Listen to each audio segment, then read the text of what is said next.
right. Welcome back, everybody, to session, what did we say, 35 of the Stones Whisper? 38. 38. Oh my goodness. Even further along. I need to start wrapping up some story points here or it's never going to end. That's okay. That Just is keep playing till absolutely we're at fine by level me. 30. I don't know if I could handle a level 40 campaign. I don't know what that would look like. With this group, oh god. Right. So I guess last time we had a bunch of stuff. We finished up in the library and headed on to Candlekeep. Cora, do you want to give us the notes? I just called you Cora. I That's guess I'm okay. in character already. I do blur the lines between me and this bitch, so it's fine. If I had magic, I would probably cause as much havoc. Yeah, so we were in the library investigating around, and there was a guy there. He was a young elf kind of guy, and he introduced himself to the group as the librarian. Um, and said it's been a while since anyone had been here, and so showed the group around a bit. Hal specifically just kind of came out and said he was looking for Human the Destroyer, and the guy said, "Oh, it was borrowed a long time and never brought back, and all the library's records were destroyed except for the ones that I still have."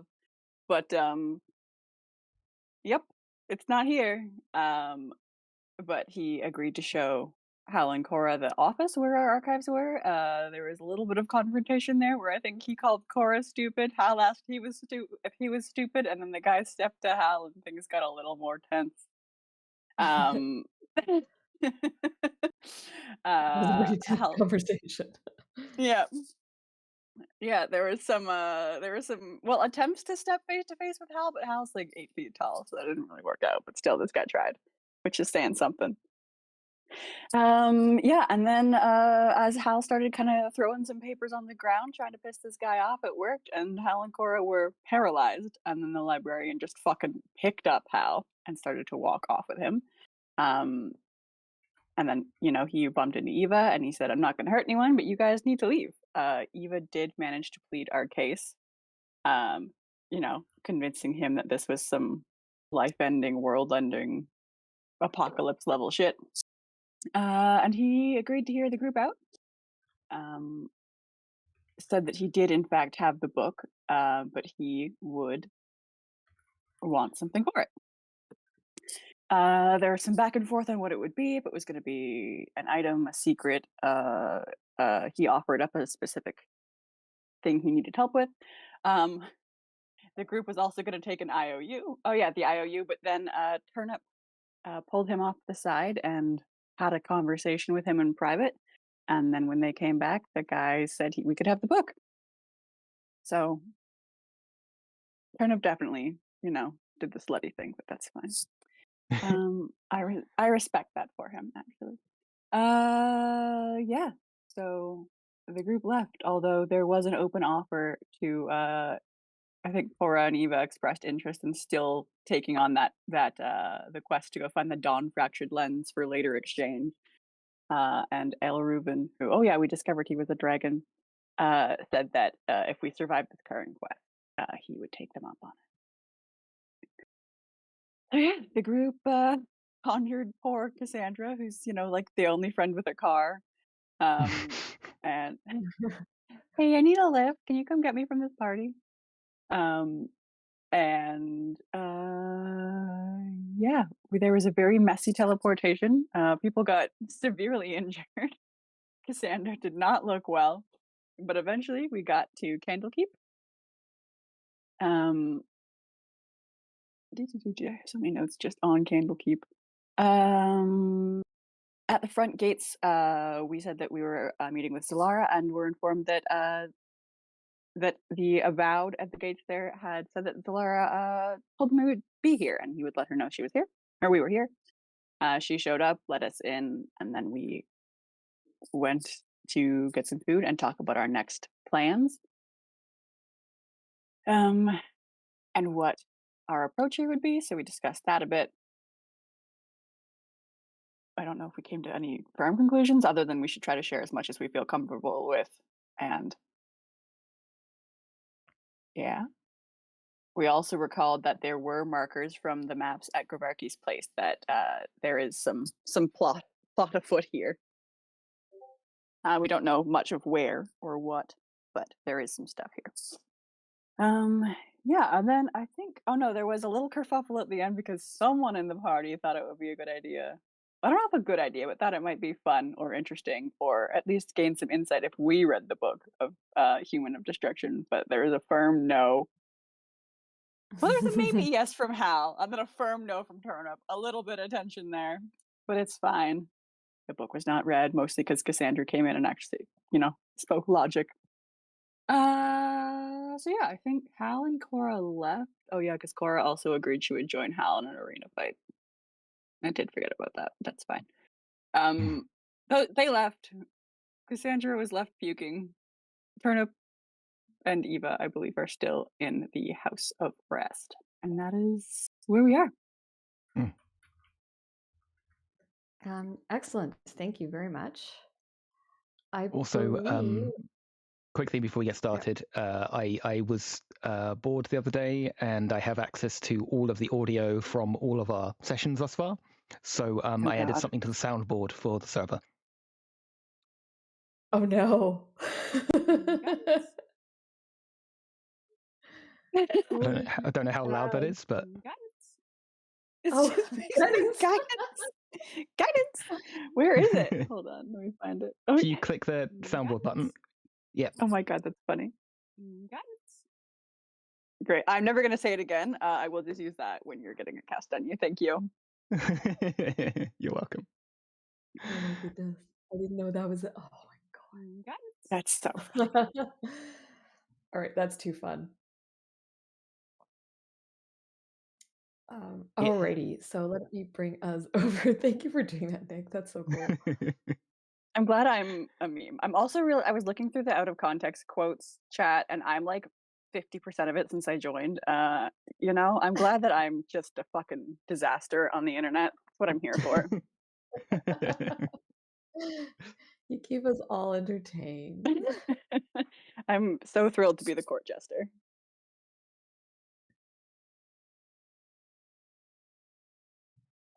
Alrighty, so here we are over at Candlekeep. I believe you guys have long rested, so please make sure that your characters are fully refreshed, healed, all the things, because you did spend the night here.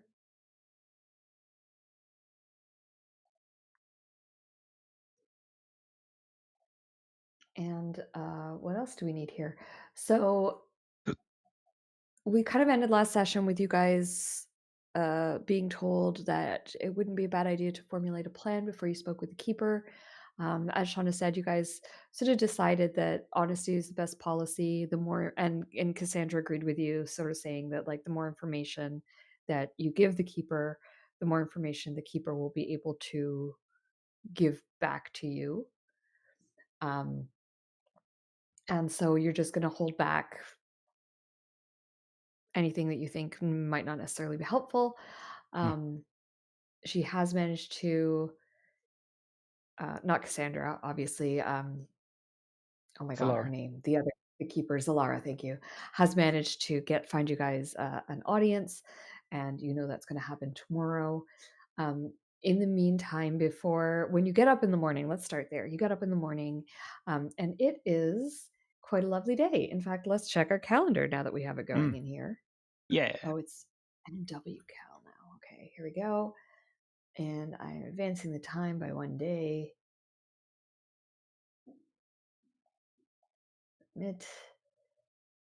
Show to players. Here we go. 7th of Lent. Ignore the current time. It's a cool but sunny day with a full moon. I am ready for you, Chang. And yes, so this morning when you wake up, there's a little bit of sun peeking through. As we sort of discussed before, Candlekeep is a pretty amazing place. This is actually the kind of place I would love to live in. It's just like a library full of books and learning. Like, yes, please. Mm-hmm. I would be like one of those like people who just like sat in there with my nose in a book and never did anything else. So maybe it's good they don't exist here.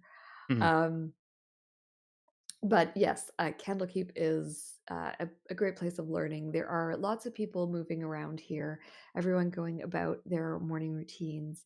Lots of seagulls, birds flying overhead. It is right on the ocean. There's waves crashing up against the cliffs. It's a really beautiful place and fairly serene for a city of such a large size. Um, it's fairly quiet and peaceful. It's not quite like being in a monastery, but it definitely has a very similar vibe where it's everyone is peaceful, everyone has a job to do. There's very little crime here. Everyone's here for a reason, For and now. yeah, for now, yeah. Well, now that you guys are here, God knows what's going to happen. There I mean, wasn't Eva much hasn't crime started yet. here until they let the hoodlums in.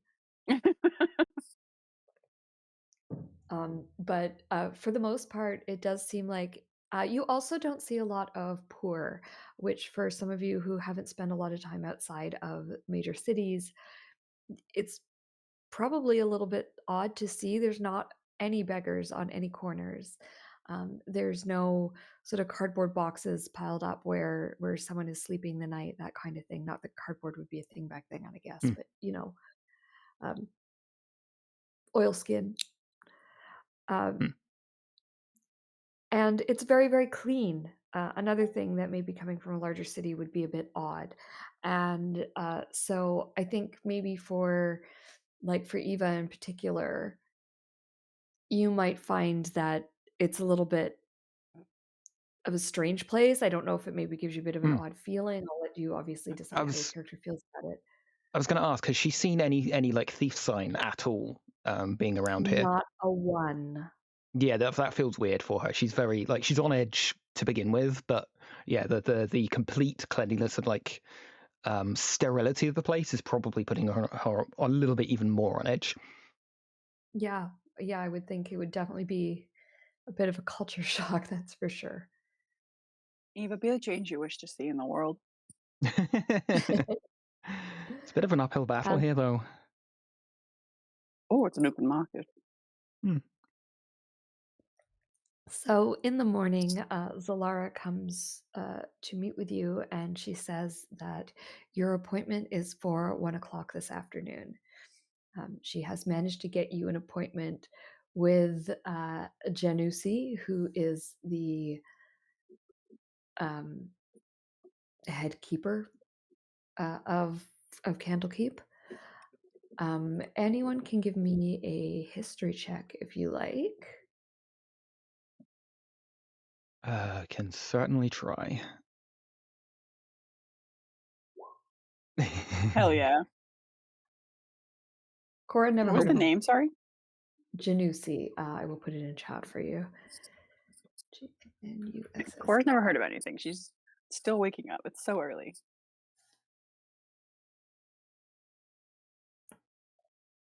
So, Eva, you rolled really well. So, what you learn about Janusi is that he is a half elf. He is the keeper, obviously, of Candlekeep. And there's not a ton known about him, which is probably a good thing. He is sort of kind of keeps his head down and does his work. There's not like a lot of political scandal or stuff which follows around him, which again is a little bit unusual for the leader of such a large city. He is he worships Denir, which is the god of literature and scholars, which makes total sense. And that he is the one responsible for the governance of Candlekeep, as well as appointing scholars to various leadership roles within the Order of the Avowed. And that's about all that is known about him. He is a pretty quiet scholar. I'm sorry, he is not half elf. I read he was half elf, but it actually says here he is human. So I don't know where I pulled that from. Oh, he's human. Okay, yeah. Eva will relay what she's been able to find out about him. I don't know exactly how she would know that. Whether we whether she like overheard some people talking or. And I mean, he's a human, so it's Hmm. entirely possible that he was appointed in your lifetime, Oh yeah, okay, and yeah. maybe it's something that like she would have heard about through when she was working for the Depatchis. It would have been big news. Yeah, okay, yeah. They probably were quite upset about it because he's not much of a political figure, and they don't really have any sort of handholds in him. So Candlekeep is Okay. kind of off limit for them a little bit. That would Yeah. make sense. Yeah, maybe they were pulling for someone else that would have given them more sway in Candlekeep. Yeah. Okay. Okay. So yeah, you're told you basically got the morning to spend in Candlekeep doing anything you wish. So is there anything you want to do, or would you like us to sort of fast forward straight to the meeting? Turnip's just gonna go visit all the foods shops and stalls. Sure. Yeah. Um, Toys with the stomach. again, shopping here is quite a pleasant experience. It's very clean. There's not like again, not a lot of crime. Stores are. It's actually maybe something that is a little bit more similar to what you would see at home Turnip, where like things aren't necessarily behind glass the same way they are in the bigger cities. Things are just sitting out in the open, and like the food, the smells that are wafting by is just incredible. Hold on. And they're Mom, Miss Cassandra. Oh. Can I get some money for food? Absolutely, and she gives you a couple gold pieces to go spend as you will. Oh my god.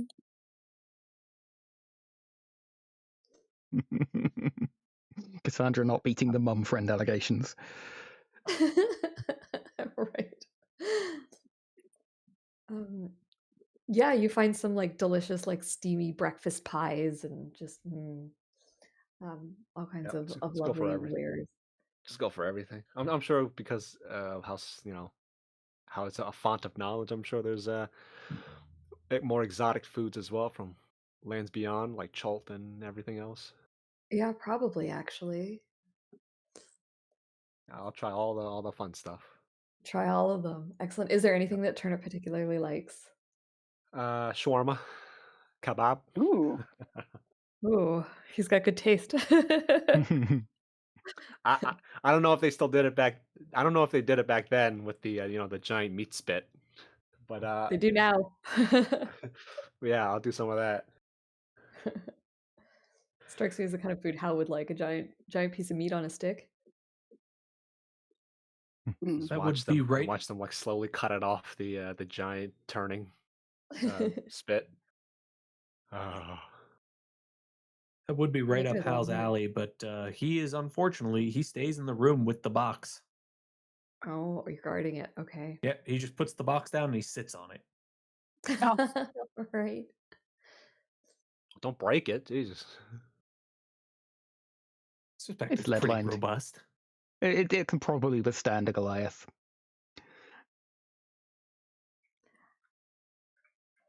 Anything?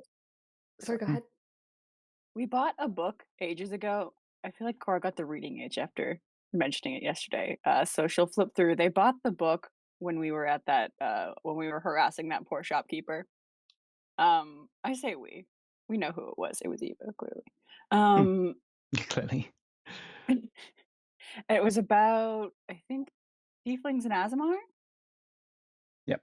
So I'm just gonna flip through that and see if we can, I don't know, learn anything Yeah. about Eva. Go ahead and give me an intelligence check, please. Oh, good. I am super smart. Can I guide this? You can guide this one, yes, because you're actively using your intelligence to search through a book. Guidance. Yeah. Come on. Ooh, Oh, hell yeah. 20 Ooh. plus guidance. Hold on. See, 22. I knew that would be good luck. And you having that sound so that sound on smart. the board would be good luck. Yeah.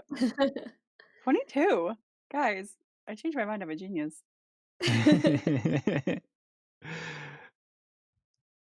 So learning about tieflings and Asmar, you sort of begin to realize.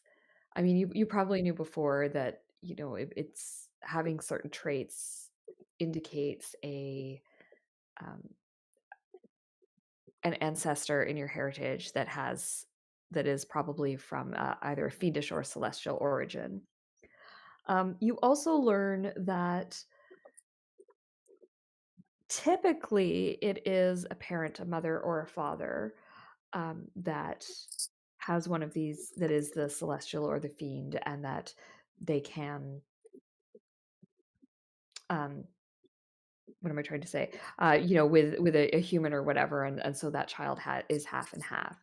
But it is also possible for, in particularly strong bloodlines, for those traits to show up in grandchildren or even great grandchildren. It's like having that red-haired child that all the parents don't have red hair, but great grandfather had red hair, and somehow at some point it gets passed on down. Um, But with yourself and with Eva, the traits that you're displaying, you're learning are very strong. So it is unlikely for both of you that these traits are from a great grandparent. It is much more likely they are from a direct parent, or that they're very strong on both sides. So like your grandfather and on your mother's side, and your grandfather on your father's side had a very strong, but that would require a very, very strong celestial to have be part of your bloodline somewhere. Mhm. So most likely it's your parents. One of. Mhm. The other thing you learn is that you can tell a little bit about which celestial, or at least what broad stroke of celestial it is, based on what traits you exhibit. And so you might have to do a little bit more testing in that realm and read a little bit more, but it might be possible to kind of figure out a little bit more based on the abilities that you and Eva both have.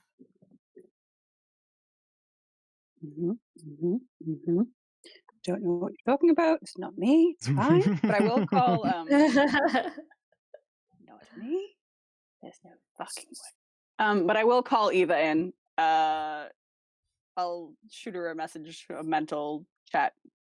Good morning. Get your ass in here. You're going to be investigated. Okay, I'll come in.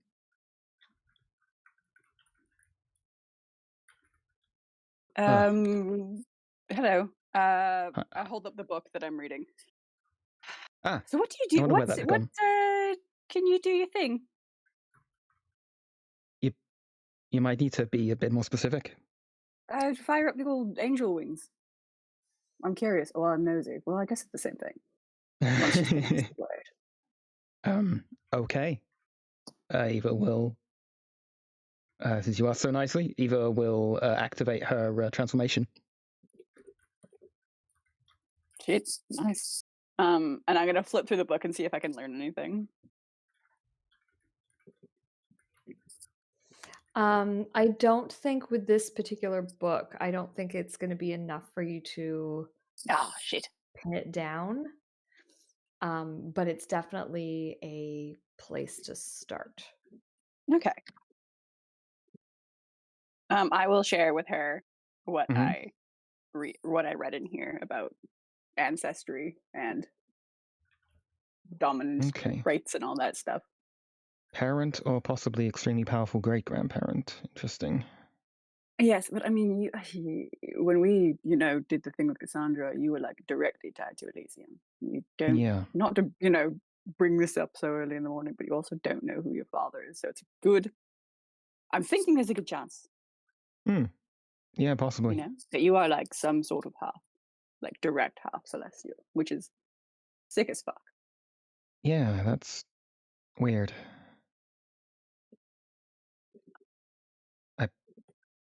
Sorry, I'm still processing that idea. Only a month ago, I was just a a regular bunny quotes regular girl who did shit.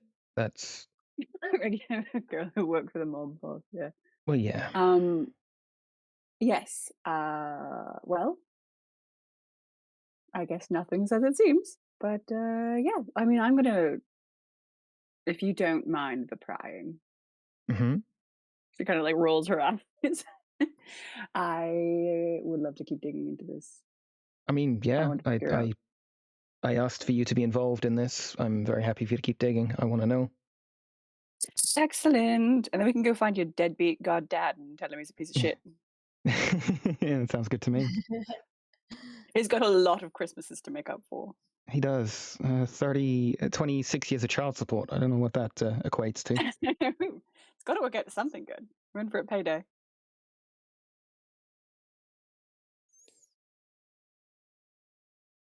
Oh, we should bring Hal some food. And that's yeah.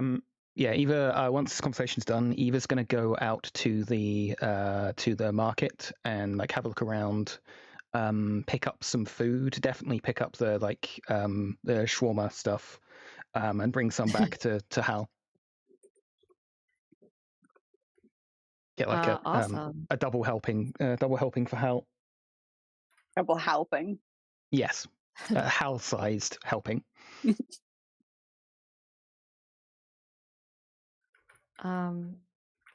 Before you come back, Mm-hmm. Hal, Oh boy. there is a knock on your door. And yeah, there's a knock on your door. What time is it? We'll say like, I don't know, 10ish. He just sends a message out through the mental link. Is one of you at the door? No, I'm a few doors away. Why? Somebody just knocked on the door, and he just stays quiet. He just sits on the box and stares at the door and doesn't say anything out loud. Okay. Whoever is behind the door tries the handle. I assume you've locked the door. I imagine he would have taken the precaution to lock the door, so yeah. Am I in the building? I think I stayed there reading. Can I peek my head into the hall and see if I can clock who it is? Yeah, sure. So how the doorknob sort of gives a twist, but it makes that noise that locked doors make. And Cora, you peek your head in. I imagine this is just after your conversation with Eva. She's gone to pick up shawarma and turnip, not necessarily in that order. And Cora, you poke your head around the side, and you see a man standing. He is dressed in the robes of the Avowed, so one of the monks that protects Candlekeep. And you can see him trying the door handle. He turns to look when you poke your head around the corner. Unless you're being stealthy, are you trying to sneak? Yeah, I think I would. She's paranoid. Everyone's trying to kill them. I think I would try to be sneaky. Okay, sure. Go ahead. Give me a stealth check. All right. I would have Blessing of the Trickster on myself. 21. I don't know if I would. Yeah. Yeah. Okay. So 15. Still a very good roll. Blessing of the Trickster. Yeah, Blessing of the Trickster is advantage. Oh, that gives you the advantage. Yes. Sorry. So yeah, you've better roll. He does not seem to notice you as he tries the handle, and he knocks on the door again and says, I know you're in there, Hal. I just wish to speak with you. We can talk through the door if you prefer. I'll shoot through the group chat. It's an Avowed? Hal stays quiet, and just through the group chat you hear, tell him to kick rocks. Oh, I don't want that. They're pretty strong. Do you want me to go talk to him? Yeah. He assumes I'm here, doesn't actually know I'm here. I'm going to step out and be like rubbing my eyes like I'm just waking up, which is probably kind of true. I was probably reading the book in bed. Sorry, are you looking for Hal? Yes, I am. Well, I don't know for sure that he's in there. He could be sleeping or out, but can I help you? Maybe you can, Cora. I'm looking. Right. I wish to speak with him about the book that is in your possession. But perhaps I can speak with you about it. Can we? And he sort of gestures towards your room. I mean, there's no one else here. We could talk just where we are. It's fine. He says someone could come through the hallway at any time, and this is a subject of a sensitive matter. Right. Yeah, sure. Why not? All right. He walks towards your room, heads inside, and when you come in, closes the door behind you. Does he lock it? He does not lock it. Okay. And he says, I know that you have come here with Zalara, and that she wishes you to speak with the Keeper, and that you have brought Human of Destruction here. Yes. I would like to suggest an alternative. Right. The Keeper is a great man and a busy man, and is deep in his research. He does not necessarily have his finger on the pulse of the city, as it were. Perhaps instead you might choose to speak with one of the keepers who has a little bit more political leanings and can perhaps aid you in many ways other than simply knowledge.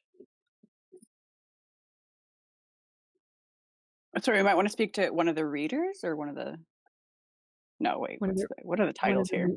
Yeah, I know, it's confusing, isn't it? So, the keeper is the head dude, Mm-hmm. and then he has under him the readers. Okay, one of the And there readers. are Okay. 8 readers. I'm gonna basically just like be live streaming this to the group as he's talking. I'm just like feeding it to the party. You get a response from Eva asking if you want her to come back. I don't know. It might be fine. I feel like this might be one of those points of corruption we talked about. But I will just. Well, I mean, we'd certainly be open to it. Did you have a specific reader in mind, or just sort of anyone? And does the keeper know you're here? The keeper sent me. Insight check. Yeah, sure. Obviously, I'm not going to be casting guidance. Oh, that hurts me. 30. Oh, that's still a 30. Hell yeah. This, Cora, you know just from working in a newspaper, what he's saying right now could get him in a significant amount of trouble. So if it's not true, it doesn't make any sense why he would do this. I mean, Okay. he's phrasing it very delicately, but he's basically going behind the keeper's back. Mm-hmm. So, you don't talk treacherously for funsies. So you don't see why he would be lying. So the keeper did send him? Sorry, not the keeper, the reader sent him. I'm sorry. I'm getting okay. Sorry, so he said the reader sent him. Okay. That was me just being an idiot. That's okay. The titles are very confusing. It's so fine. Yes. All right. And I suppose then I couldn't get the name of this specific reader who's interested in the book. I have been told to only give you the name if you agree to the meeting. Very quickly in the group chat, should we agree to meet with this person and not necessarily give him the book? But I think this might be one of our sources of corruption we could follow. They already know a lot about us. It might be good to meet with them face to face. Could be worth it. I'm not sure I want to be dragged into their own politics so much. You Sounds really like a don't want to be quagmire. dragged into a coup. No, me neither, but we could agree to meet with this contact, not bring the book, and then just sort of see if he's, if it's just a sort of coup for the city, then so be it. But if it's about our plot, good to know the players involved too. And out loud, Cora's just like, well, hard to, I assume you understand perfectly how delicate of an ask this is, seeing as we're so new here. Fair enough. If you wish to meet with the reader, simply be at the marketplace at 1 o'clock. Understood. Okay. Thank you for the offer. He sort of bows to you and leaves. All right. As soon as he's gone, there's gonna be like a You sit back against the wall. Oh god. I thought that guy was gonna try to kill me. I think it might have been worth asking what benefits we would get from helping this reader instead of going straight to the keeper who currently has the authority that we need to get the info we have. True. Maybe you should have had the conversation with him after all. No, because Hal hasn't fought anything for going on days at this point. So Do you want me to come to you? Do you want to come here? Do you want me to come fight you? I know it won't be satisfying, no. but But it was just definitely one of those I think anybody bringing up hey, we want to backstab this person that we're supposed to be loyal to Hal right now would not end well. yeah, that's kind of why I stepped in. I thought it might be a fight if I didn't. But we could play this. Half of us go to the meeting with the keeper, half go to the market, and the half at the market say "Oh no, we've actually got the book. It's just some of our party is not exactly in the loop on what's happening." Yeah, that's what I was thinking. Is hey, we're kind of betraying our own right now. They don't know that we have the book, but so we've sent them off to go do the diplomatic thing. I'll suggest that in the group chat. I mean, we're gonna I have to. suggest we have a conversation with everybody present, including Cassandra. Yep. All right. So I guess Eva, you had talked about coming back with some shawarma for Hal. Yep. So maybe Turnip, do you agree to come with the party as well and just meet back up in Hal's room and have a convo? I guess I would have to be dragged away because it hasn't been too long. I wouldn't have been able to finish my little tour of the world at Epcot. Eva, do you drag him or do you let him be? I think Eva. Wait! I gotta go. No. We this is to do with the mission. Hopefully there'll be time for you to explore when we're done. Please, this is kind of important.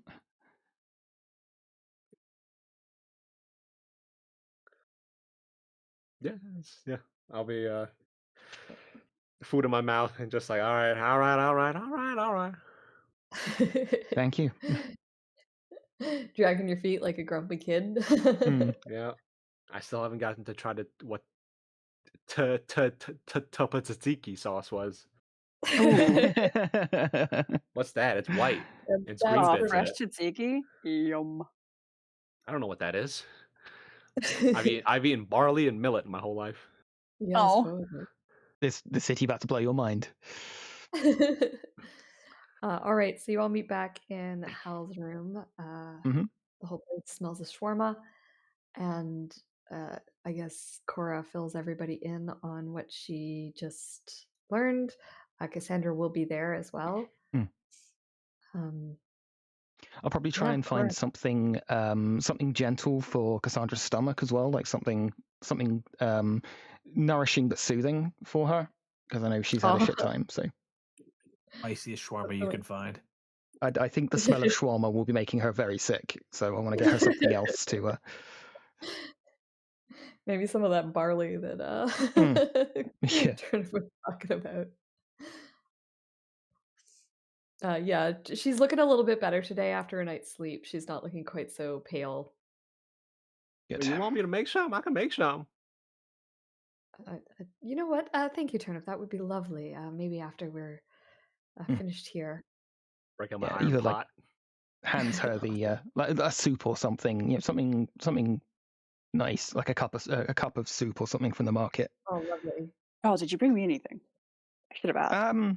You could, if you had asked, I would have done. I think I was distracted. I don't think I did. Shit. Well, it's fine. I've got fucking granola in my pot. Maybe got you some shawarma as well, I guess. I don't know. Either kind of. Oh, this. There you go. For whatever reason, I'm just picturing like peanut soup is what you hand her. Yeah. Oh, that'd be so good. It's only like 8:50 in the morning here, and I already want lunch. Mood. All right, so that all happened. So there's betrayal afoot. Saucy. Obviously, this is a bad idea, but it's a lead. Well, possibly. is it I don't though? know if it's. Sorry. I don't know that it is a bad idea. I've longed for you to say those words. This is like Christmas. And don't encourage her, no.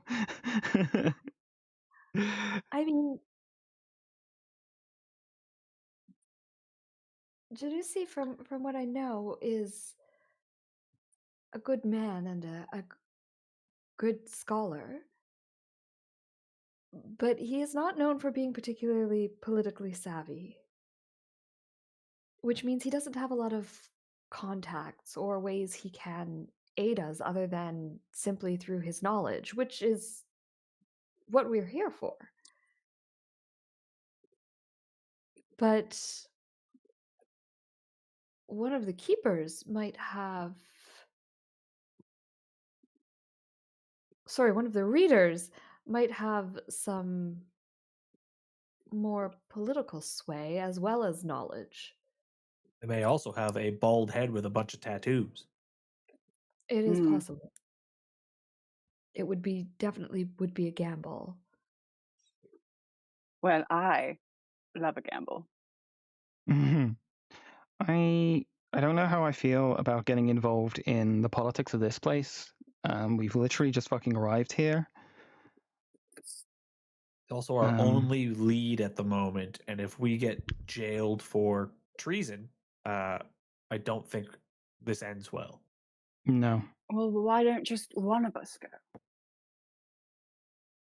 Because that leaves one person horribly exposed in the market. If this is a ploy by our enemies, that there's no way to defend that person. Well, that person would have to be incredibly stupid. I volunteer. I'm just saying. I think. What if we go to this meeting and just say we haven't made up our minds? We want more information. What can you offer us? Make it worth our time, and then we see what's on the table. I should have done that, but I was panicking, trying not to get stabbed in this room. Thank you. The problem is they are aware that our meeting with the keeper is at 1. Yeah, the same that's why they've scheduled it at the same time. Market. Yes, I do hate that. I mean, is there any way that we could swing not bringing the book at the moment to the keeper? Just, same thing. Hey, listen, we're trying to play it safe because we're aware of how dangerous this book is. The book is what is getting us entrance to the keeper. Yes. Okay, all right. Yeah, that has to go.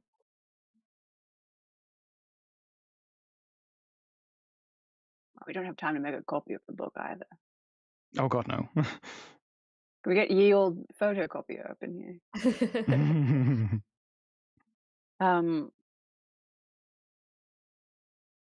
We could pretend to bring the book to the keeper. Or And then when we pretend to bring get the book there, to the reader. Or say, sorry, Hal, go on. when we get there, we just say, hey, we have the book. We didn't bring it because we just found out there's treason afoot and we are exposed. We tell the keeper what's happening. I mean, that could work. Meanwhile, the rest of The us other go half meet of the with... party commits treason. You know what? I do, on my list of like crimes that are kind of sexy, treason is up there. Feels wrong when the city that it's happening in is sort of a utopia, though. I know. That's why it's only sort of up there. Depends on where you're committing treason. Treason in like Baldur's Gate. That shit's hot. Yeah, that shit's pretty standard. Do we maybe talk to Zalara, let her know what's been laid at us, and see what she thinks? She's hiding something from us. She could just like go and knock like immediately. And I mean, I don't know. I think do we're like wrong to the idea assume that Zalara is doing anything than furthering her own career at the moment. Yes. I do like Hal's idea of going and saying, hey, listen, there's treason afoot. We're sort of doing what we do and looking into it. Or following a lead because it's been thrown to us. But just so you know, this is what's been suggested. We have people there right now trying to figure out who it is. And then just hope. I mean, that's why I think the two that are more, convincing should go do that. So if they're like, well, why are your party involved with the treason? Then, you sort of explain the situation, because I'm not all that convincing. I think I look like I would commit treason, and that's fair. I think if anyone goes to the market, it's maybe me and Cora, because we can get away. Why do we pretend like we don't know who's decided up into like the charming good people and the shady people? We know what the secret split is, all right? Yeah. Cassandra looks kind of worried, and she says, whoever goes without the book is taking a risk. Well, I would suggest that the people committing treason don't take the book, because if it's snagged, then the bad people theoretically have it. Yeah. Whereas if the book is seized from Hal and Turnip, so be it, then the people we were going to give it to anyway have it. Yeah. I think I propose Cassandra keeps the book here, but then or she's back at her house. Just fucking leaves with it. I mean, again, a reminder that the book is what is going to get you entrance to the keeper. The book gets us our audience. So why don't you take the book? We'll take the box. I mean, the way I see it, we could have that meeting, not bring the book, and say, yeah, we don't know you well enough to be out in the open with this book. Persuade us some more. That's what I'm thinking is, then we just say, all right, now that we've agreed to this, sounds good. Now you've earned the book. We'll go get it. And then you swoop in. They're arrested for treason. We aren't killed. Beautiful. Why do we split up so much?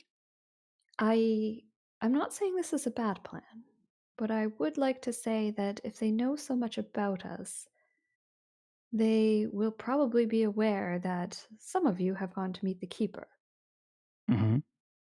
Yes, so we just tell them sort of the reverse of what we're saying is that, the keeper expected to meet with us. If we didn't meet with them, that would be suspicious as hell. So of course 2 of us went to go meet with them. But look, we've got the box right here. But they also would know that the book is how you're getting to speak with the keeper. Yeah, we absolutely will not would not bring the book or the box to the shady one. But I raise my hand. Mm-hmm. What if I turn into another person and then I carry the book inside and go have the meeting? Interesting. You have the meeting, and the 3 of us go to the. You have the meeting with the keeper under the guise of there's people watching us, so I came here in disguise. Well, no, why would they know who has the book though? So you could just admit that, hey, it's me from the party you agreed to speak to. I'm hiding right now because there's a plot afoot. Yeah, I'll my hat of disguise, I'll turn myself And- into random generic human. Click the randomize button.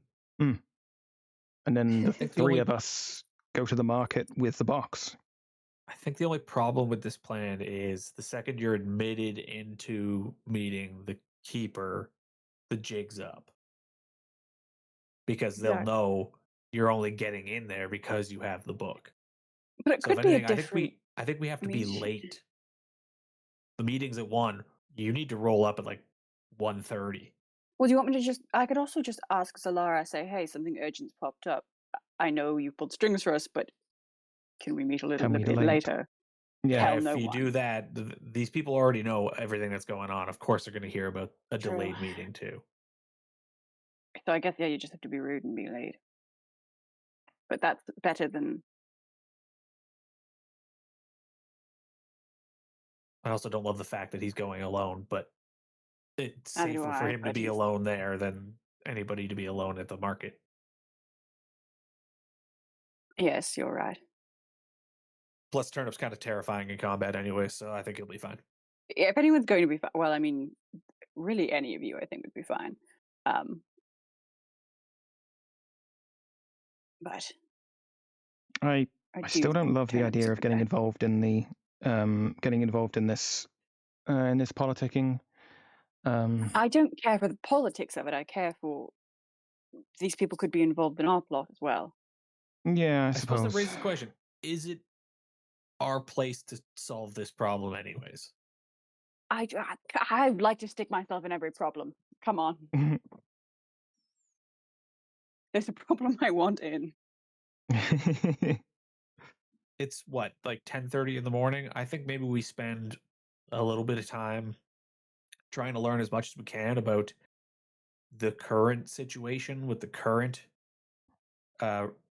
keeper and their readers, and see, like, is there grounds for this guy to be ejected from being keeper? Like, is there a valid reason why he shouldn't keep leading? I don't know if Are there this is grievances strictly. against him? I don't know if this is strictly a coup. I think maybe this is someone just jockeying for position for future. But also, I have a question about this person, because what the hell are we going to say then if we did bring them the book? Like, hypothetically, we go, "Oh yeah, no, sounds great. Fuck the keeper. We bring you the book." Then what do we do with the keeper? The keeper knows we were supposed to bring him the book, and now we don't have it. Yeah. So then he'd immediately know that shit's up. So either this person's going to do something big with it because they don't care that the keeper is going to know, or they're really stupid and just didn't think this part through. That is the big problem. I feel like our best bet is just going through with the main boss guy and leave this other guy to hang. Well, we don't know Something anything feels about the very guy, shady. right? It's not like we can identify who he was. Because are the Exactly. Avowed, where are their faces covered or something?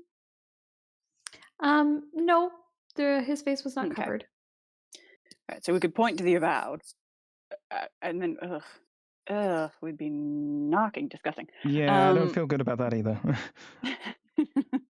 But also, like, and then what? Then there's a powerful reader who's pissed off at us and makes life difficult. I do like the thought of somehow quietly letting the keeper know what's going on. What if no, you don't think it's Zalara trying to get the book from her in like a sneaky roundabout way, right? That would be crazy. I feel like she's had plenty of better opportunities to do that. Yes, but also Also knows not that we would probably kick her ass. So She's also not a reader, though, is she? well, she's been lying about something. She's more powerful. I don't think she's a reader, but she's been lying about what she is. But you said the guy was telling the truth when he said he was sent by a reader to talk to you? Well, yes, that's true. He seemed quite. I mean, it would be crazy if he was lying about that. You know, it's fine. I like the idea of going to learn more about this, but I understand. I mean, we're in a spot now where everything's risky, so we just have to choose which risks yield the highest rewards. So we go straight to the keeper and say, "Hey, there's a plot. We got your book. Let's talk. Also, treason." Then we've got a pissed off reader. We don't know who it is, and we've gleaned nothing from it. But they clearly already know a lot about us. They were greeting us by name. They knew we had the book. They knew where we were staying. So someone's got that much of an eye on us, pissed off at us. They obviously bad. didn't know everything about us, though. Otherwise, he would have showed up with shawarma. Yeah, exactly. That's true. If he really wanted into that room to talk to you, he should have shown up with lunch. Or breakfast, rather. I think some of you go out and get some rumors, collect some information, and then we make a decision. Currently, I'm leaning towards just take the book to the keeper. I'm leaning towards that too, but with more information, I think we can make a better decision. Information. We could learn so much. I'm not obviously going to overrule anybody. This is why we're discussing things as a group. Side-eye Turnip. I just wanted to throw some options out there. I think at this point, Cassandra's going to interject, and she's going to say, I think the safest option is to speak with the keeper as planned. It would potentially put a target on our back with this unknown reader, but how long are we going to stay in Candlekeep?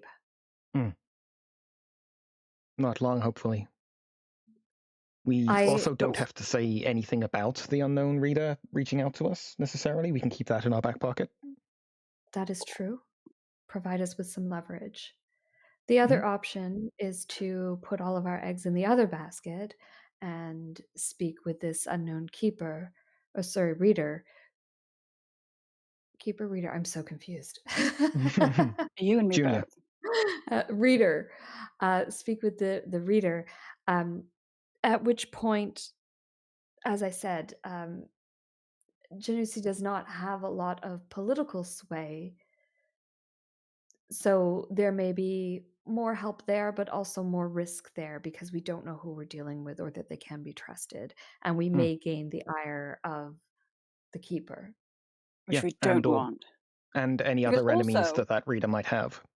Exactly. And then our third option is might also throw us under the fucking bus, right? All right, we betrayed them. Hey, these people betrayed you. We put this plot forward as a test and they failed. Yes, that's possible. And which then the other crazy, option of splitting our group and doing half and half, to me, seems like the most risk because we're trying to play the groups off of one another and we don't know what they know, and we will have to bring the book to one of them and we're essentially betraying the other one. I know the plot. We risk making two enemies. Huge, but the risk is also huge. Well, I don't know which one we should do. I'm just laying it out. I don't think we have to ask what side I'm on. I'm always on the favor of high risk, high reward. But if this is too concerning for the others, of course, I will yield to the group's decision. I just think what we need more than anything in this crazy fucking plot that's sickening by the minute is information. Yeah. We have two avenues for information right now. I think we should take them both. The risks are coming at us no matter what. I vote for the first one. First choice.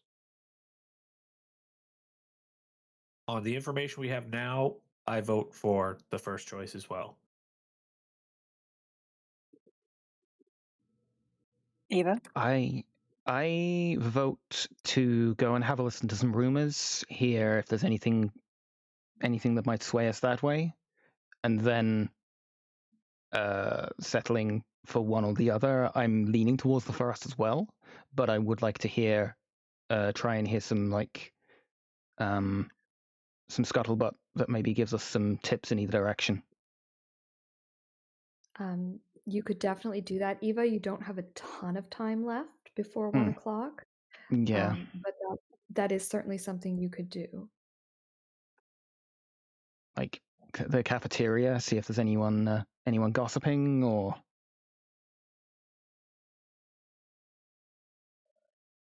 If you are going to get anyone to talk treason, it will be college students. Exactly. Sure. They probably have a treason club that meets on a Thursday. Oh god, yeah, they're like, listen, Funded by should the we Candlekeep. overthrow? Yeah, should we overthrow the keeper this week? And they're like, well, actually, he's not that bad. Okay. Yeah, well, he did this. Okay, so right now the three of you are leaning keeper.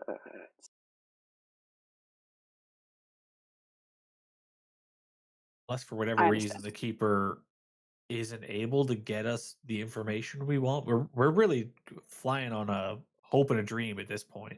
We don't Well, even that's know if the why I was keeper can thinking get us what both we want. avenues, right? Because the reader will have separate information and political sway and poll and more information, different information, right? Like the keeper, of course, is brilliant and a scholar and will know a lot, but that doesn't mean he's going to know a lot of things that are useful to us, which is why I'm thinking both avenues. But of course, group call. I know it's stupid, but I would still go to the market by myself.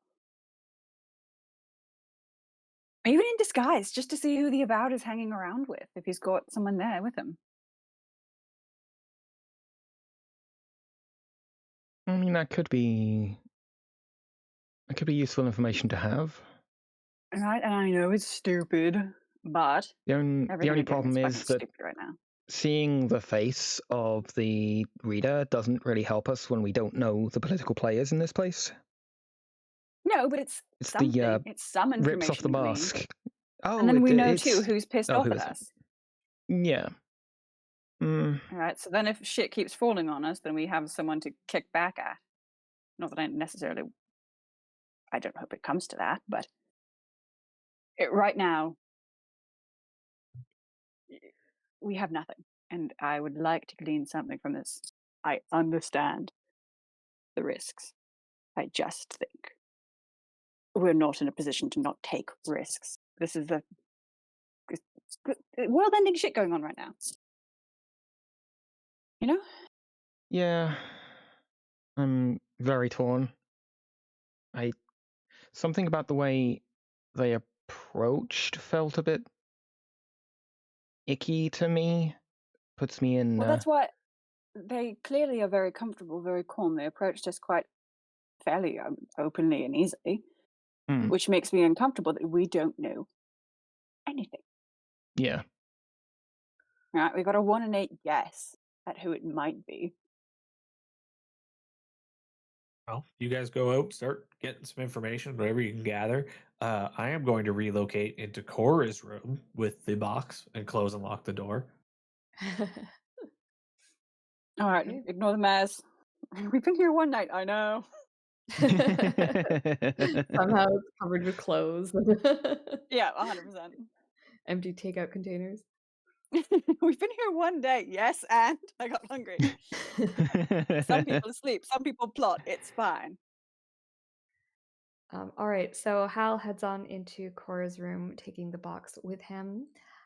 Cora and Eva are going to go into the cafeteria area to try and glean some information. Turnip, what about you? I don't have nothing to do. Can I leave the house again, or should I be staying around? Maybe, yeah, go back to the market. It's entirely up to you. I don't see why you can't go wander around. Say less. I'm out. We'll call you back if we need you. He's already gone. Yeah. All right. So let's start with Eva and Cora in the group dining area that we're calling the cafeteria.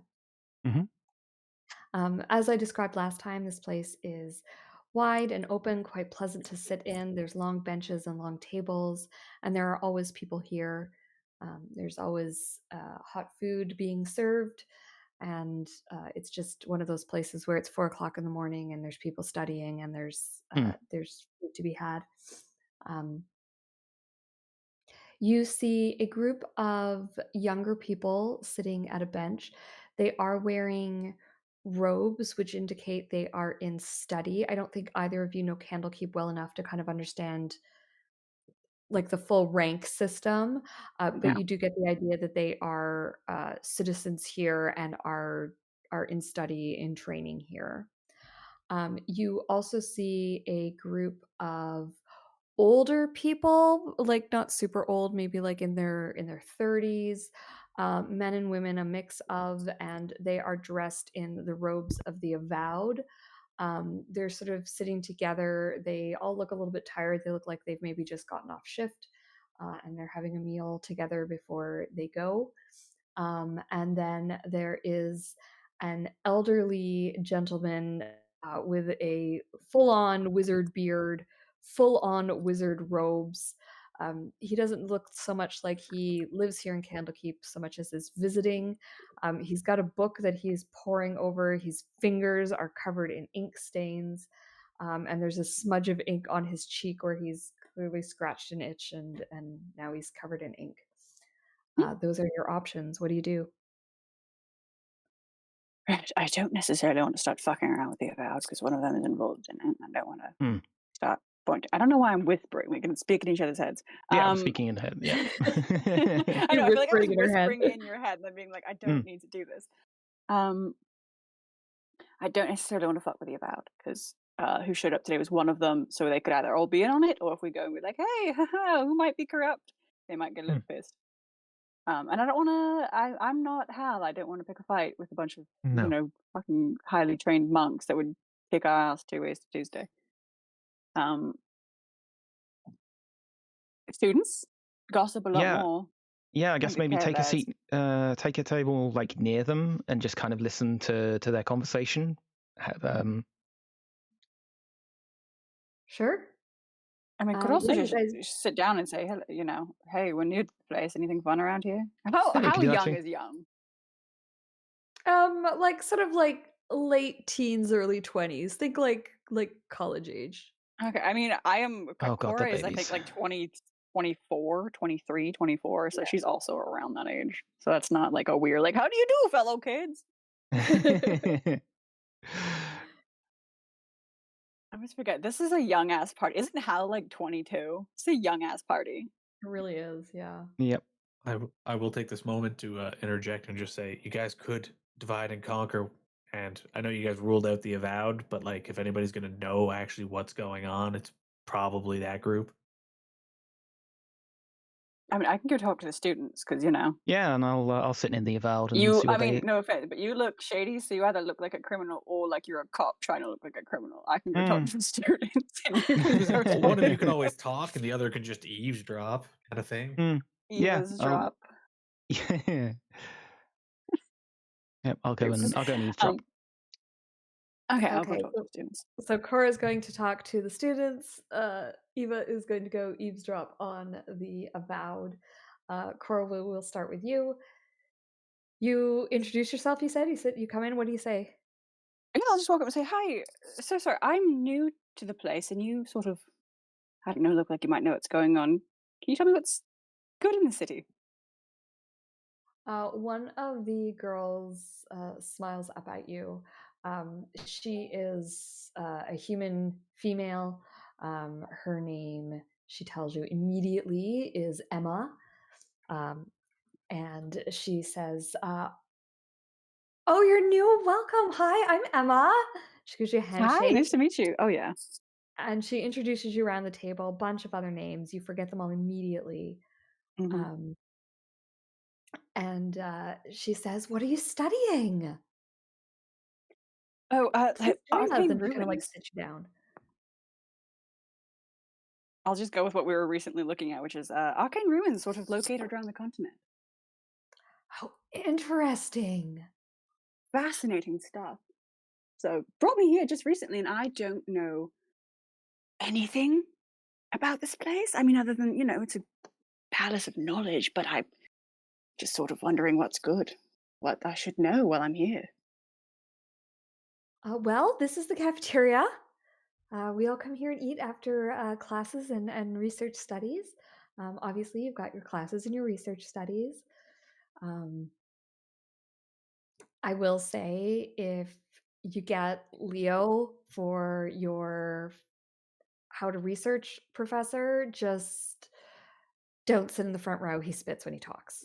Oh, God, they hate those. And Yeah, there's the market. It's a great place to hang out. There's sometimes we take boats down and do a little bit of sailing offshore. And mostly, it's something we got some pickleball going over in the pickleball court Oh. over there. I feel like Cora's immediately forgotten the mission and it's just like, oh my god, this is like engrossed in this conversation. She was a student not very long ago, and so this is not like, ooh, sneaky lying. This is just like this was me like 2 years ago. I'm seeing a mirror. So she's just like, oh my god, yeah, no. So what else is fun? Like what's good? Yeah, they tell her about Immediately some off of the topic. kind of like happening places. There's a little pub that they go to for like drinks after classes sometimes, and they just tell you about the stuff on basically like campus life kind of thing. Nothing about the politics of the place. It's all just like, here's where you should go. Here's the fun thing we're doing. Uh, here's the cool. These are the cool groups to listen to, and that kind of stuff. Oh hell yeah. That's so Do you fun. try and steer the conversation at all, or do you just kind of leave it at that? I think so a little bit. Just like, so I'm not from here. I don't want to get myself into and the hierarchy here is a bit confusing. Keepers, readers, I don't want to step on any toes. What's the best way to not make an ass of myself? They kind of like smile and laugh, and they're like, "Oh, don't worry, you'll never meet the keeper or a reader. Uh, they're Eh, they've got really important stuff to do. You'll learn it eventually after you've been here for a while. You start to learn all the titles of everyone. So just don't mess with the avowed. They're the cops, obviously. Just keep on their good Or pulls a side." face. Ugh, cops. They all like roll their eyes. Um, and yeah, just we don't really deal with like the higher ups at all. That's all the you know city folk stuff. You'll just have to interact with the professors basically. Okay, I mean that's a relief. It seemed all a bit intense when I was learning about this place, so that's good. Thank you. Nah, anytime, and they like make arrangements to meet up with you later that night. Oh hell yeah. If I'm not killed. Oh yeah, All I'm gonna. right, so Does anyone? Sorry, Hal. Chris has whispered a good point. Do any of them seem like when she's like, "Oh, you'll never get to the readers"? Does anyone kind of seem like a little uppity about themselves? Be like, "Well, I could." give me a roll of your coin. Let's get a luck throw here and see what happens. Just a D2. Just a D2. Let's see if it's heads or tails. All One right, is yes, one of them has an idea, and two is no. come on, Timora. Ah, fuck. Unfortunately, Lady Luck is not with you this day. They just seem like regular students, and like, why would you have an in with the dean of your university? Okay. Yeah, hell yeah. I'll be like, all right, thank you so much. Like, I'll see you around. I'll see you around. It was nice meeting you. Bye, nice meeting you, Cora. See you tonight. See you tonight. 100%. If I survive, I'm gonna go meet up with them. This sounds fun. Awesome. All right, so Eva, you Mhm. are listening to the Avowed who are chit chatting. Yeah, she Do you goes, want to? she finds a table nearby to them, sits herself at a fairly carefully calculated angle, and starts reading a book from her pack, like while Okay. slowly eating something, like just plainly like, I'm on a lunch break. All I'm interested in is eating and reading, while secretly like listening to their conversation. Okay, let's get a perception check from you, please. Okay. Perception. Nice. Yeah, so you managed to find yourself in a pretty good spot where you can overhear them fairly clearly. They don't seem to be aware that you're listening in on their conversation. And mostly what you're hearing is just a bunch of shop talk. Mm. But the kind of the daily grind kind of stuff, they're talking Mm. about the ship that they were just on. They're laughing about an incident that happened, kind of making fun of one of the avowed. You get the feeling he's one of the newer people, and they're kind of making fun of him and the way he dealt with the situation, and saying like, "Ah, you're lucky you were pushed off into the ocean," kind of thing, and they're all kind of like laughing about that. Mm. They're griping about their shoes. Apparently, the shoes that the Avowed are given to wear are not super comfortable, and they've just been given this direction where they actually have to wear their own kit. They have to wear the approved kit. They're not allowed to bring their own shoes, and so like all their feet have blisters, and they're all bitching about that. Standard cop talk. Yeah. Okay. Do you try and influence their conversation in any way? No, I'm not involved in that conversation at all. I'm just listening and doing my impression of reading my lunch break book. Okay. Give me a D2 as well. Let's see if Lady Luck is on your side. Same thing. 1 is yes, 2 is no in terms of if you hear any talk about keepers. All right. Let's go, Timora. She likes me more. What can I say? So this time, they start just as you're kind of like, oh, this is useless. They start talking about one of the keepers. The keeper's name, one of the readers. The reader's name, they keep calling this person Bookworm. Mm-hmm. It seems to be a nickname of sorts. And they're sort of saying like, yeah, Bookworm's at it again. We just had another huge batch of tomes delivered. I'm getting sick of carrying these things up and down the stairs. I mean, like, I get it. We're a library. We should be having stuff. But sometimes I think it's just like collecting books for the sake of collecting books. There's no particular value in some of these. They're kind of just like kind of griping that way. Mm-hmm. It's the first keeper's name that you have heard here. And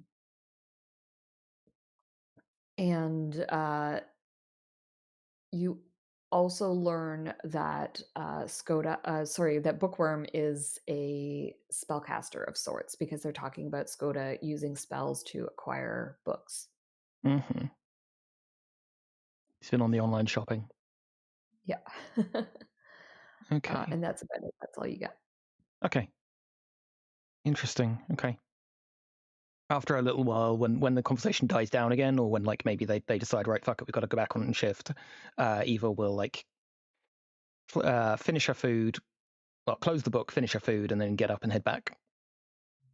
Okay, sounds good. So I guess one last thing, Hal, unfortunately, you don't have any excitement in Cora's room, or maybe fortunately, you don't have any excitement in Cora's room. I was going to say, that depends on what you're doing in there. No one comes and knocks on the door, nothing like that. Turnip, you've gone out to the market. Do you try and listen in on any conversations and see if you hear anything of note, or are you just sort of in your own little bubble? I'm in my own bubble, man. All right. Turnip doesn't care to try to figure anything out. So you guys meet back at Cora's He leaves place. that to the smarter people in the party. That's fair. Okay.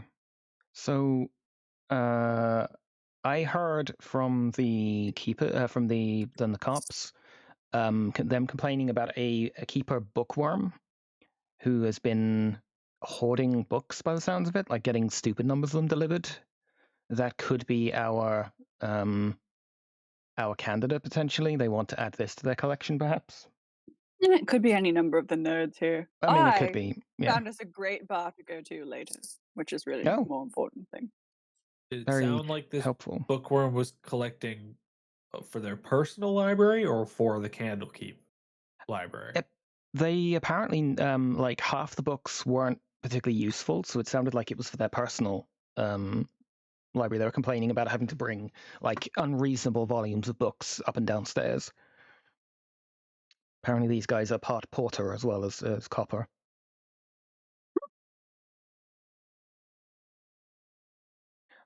So nothing super useful. I mean, we've got the name of one of the readers now, but it's not. I feel like we still go ahead with our initial thing. Like Solara's gone to a lot of effort to get us this appointment. I think it's probably going to upset her too if we go, yeah, that's nice, but we got someone else. Yes. Do we want to have one of us, split off and do something monumentally stupid? and hope we learn more information.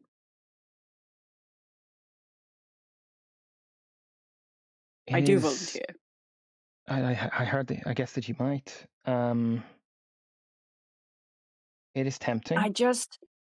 I know that what you're all arguing for is the safer choice, for sure. I agree. But we need information. We're not. All of this that we're involved in is inherently unsafe.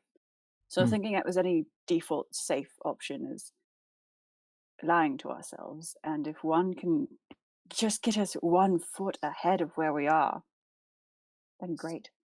I'm not sure what going to the market's going to get us, though. I'm trying to... A face?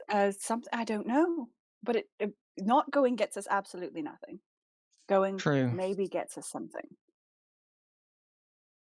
Does anybody have a way of stowing the tome somewhere unreachable to anybody else? Hal asks this and then turns and looks at Cassandra. Cassandra, let me just check her spells here. I mean, if she's a masked lord, she might have one of those chest things. That's true. If she's a masked lord. Because if anybody has that ability, we do have one other play that could be monumentally stupid. I am Cassandra here for it. sighs, and she says, "Yes, I can hide the book." Then I think our other play is we go to this meeting with the keeper, we show that we have the book with us, you then put it away, and we take a strong approach and say, hey, this is what we need. If you can't give it to us, we're going somewhere else. I guess. And I just want to check, it's not illegal to not give the keeper a book, right? It's just... I imagine we just get ejected.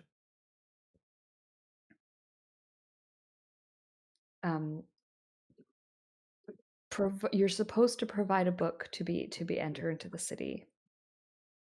You guys were given special permission to present the book specifically to the keeper, as it is a book of such high value.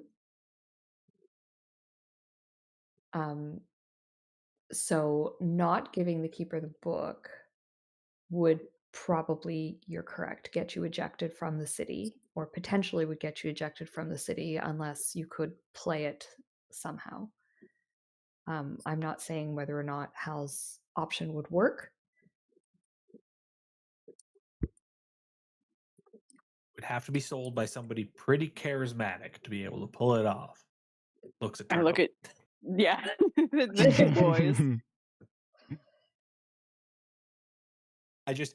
I have issues in giving this book to anybody. And you don't want human of destruction to be held by a human. I have even bigger issues giving it to somebody without knowing that they're going to be able to give us what we need to continue this mission. I'm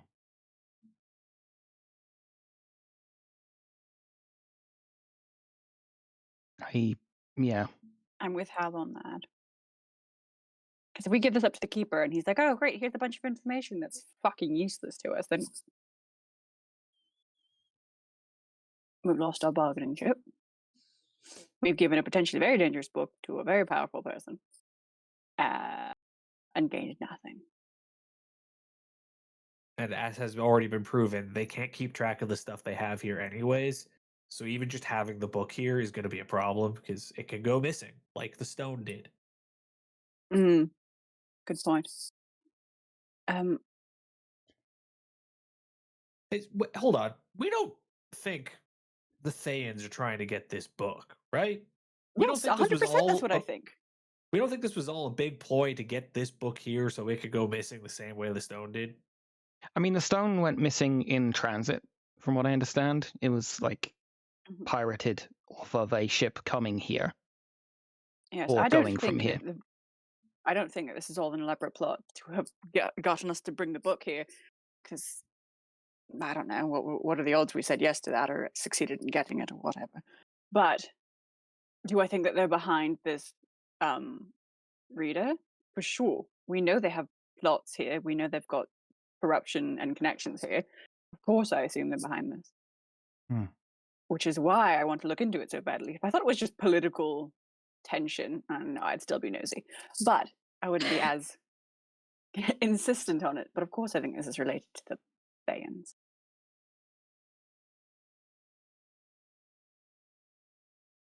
Yeah, I think we have to just go through with the main guy. I'm interested in who the mystery person is, but Well, it I will also go to the concerns me market leaving and you I separate. will. It's fine. I'll go in disguise. I'll just kind of like shop around, and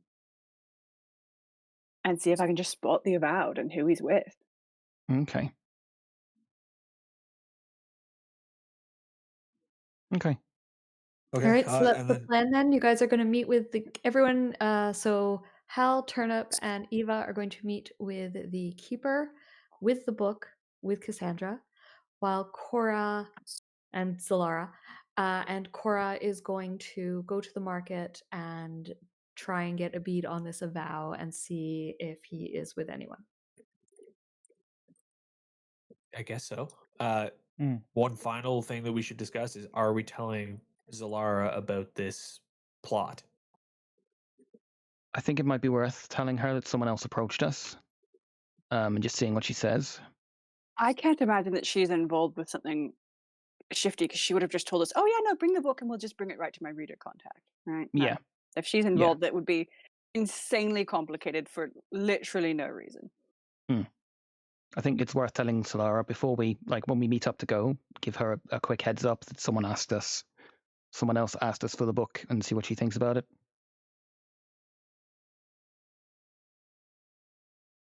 Okay, it sounds like you guys have a plan, and we are halfway through our session. So why don't we take our 10-minute break here? We'll meet back at quarter to the hour, and we will pick up with you guys separating. I love it when you split the party. Yeah. It's so And, bad. Why we do and it we'll go so much? You do it a lot. And no one's died yet. Well, only that once. But you Yeah, were but that together wasn't that point, split. so Yeah, we were all together for that. Why Yeah, I see? always get into shit. When we're together, someone whenever dies. I split off from the party, I find horrendous shit. Like okay, Hal let's take time, guys.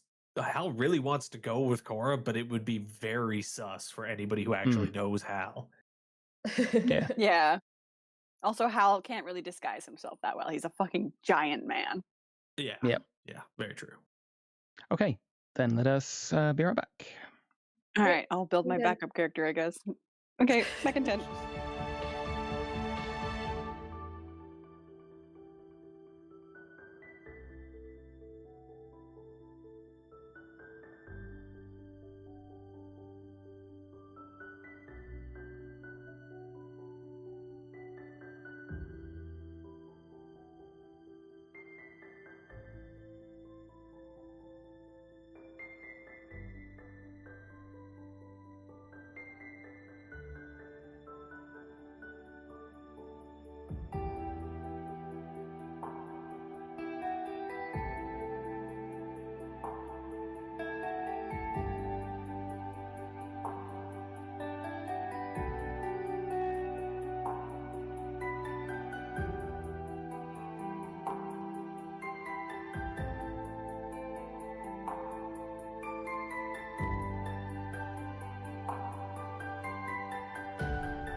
Alrighty, welcome back everybody to the second half of the 38th episode of Stone's Whisper. Look at me remembering numbers. Second. All right, so you guys have finally made a decision. I did not think it was going to take that long, but you're well researched at least into what you're going to do. And the plan, as I understand it, is that everyone with the exception of Cora is going to go and meet the keeper. You're going to bring the book with you and find out what information he can provide you with. On the other hand, Eva is going to go to the marketplace. She's going to the marketplace. Sorry, Cora. I was thinking Cora, but I was looking at Eva's name on my screen. Cora is going to go to the marketplace and look for that avowed that she spoke with earlier and see if he's with anyone and what is going on there. Definitely not do anything stupid. Definitely not doing anything stupid. I cannot see anything going wrong here. So I guess we will start with the large part of the group. So can we obviously we'll talk to Solara first, like if she assume she meets us here, because I want to let her know yes, about. I'm sorry, you did ask for that as well. Thank you. Yep. So yes, Solara will meet you at your quarters to let you know that it's time to go and just to meet up with you guys so that you all arrive at the keeper's office together. And so she shows up and knocks on someone's door. And when you open it, she says, it's time, we're all set. I'm so excited. Never actually met in person before. Slight complication. Oh no, what? You No, don't nothing. tell me you still have the book. Yeah, don't worry. That would not be a slight complication. I don't understate shit like that. Okay. So we got approached this morning by an avowed, like literally came in here and knocked on our doors, knew who we were, identified us by fucking name. Apparently one of the underling seekers. Readers, thank you. Why the fuck is this place? Wants to speak to us at the exact same time as our meeting, wants to try and intercept the book, it seems. They think that they can help us directly. Oh, for crying out loud. They did not say who it was they were talking on behalf of. They kept that very vague. Right. We have not agreed to anything because you've gone to a lot of effort to get this set up, and we did not want to tread on your toes. I appreciate that, and I appreciate you telling me. Thank you. I suspect that this is the machinations of Skoda Valanster. I'll put that in the chat for you. Is that the bookworm by any chance? Yes, that is the bookworm. Valanster. There we go.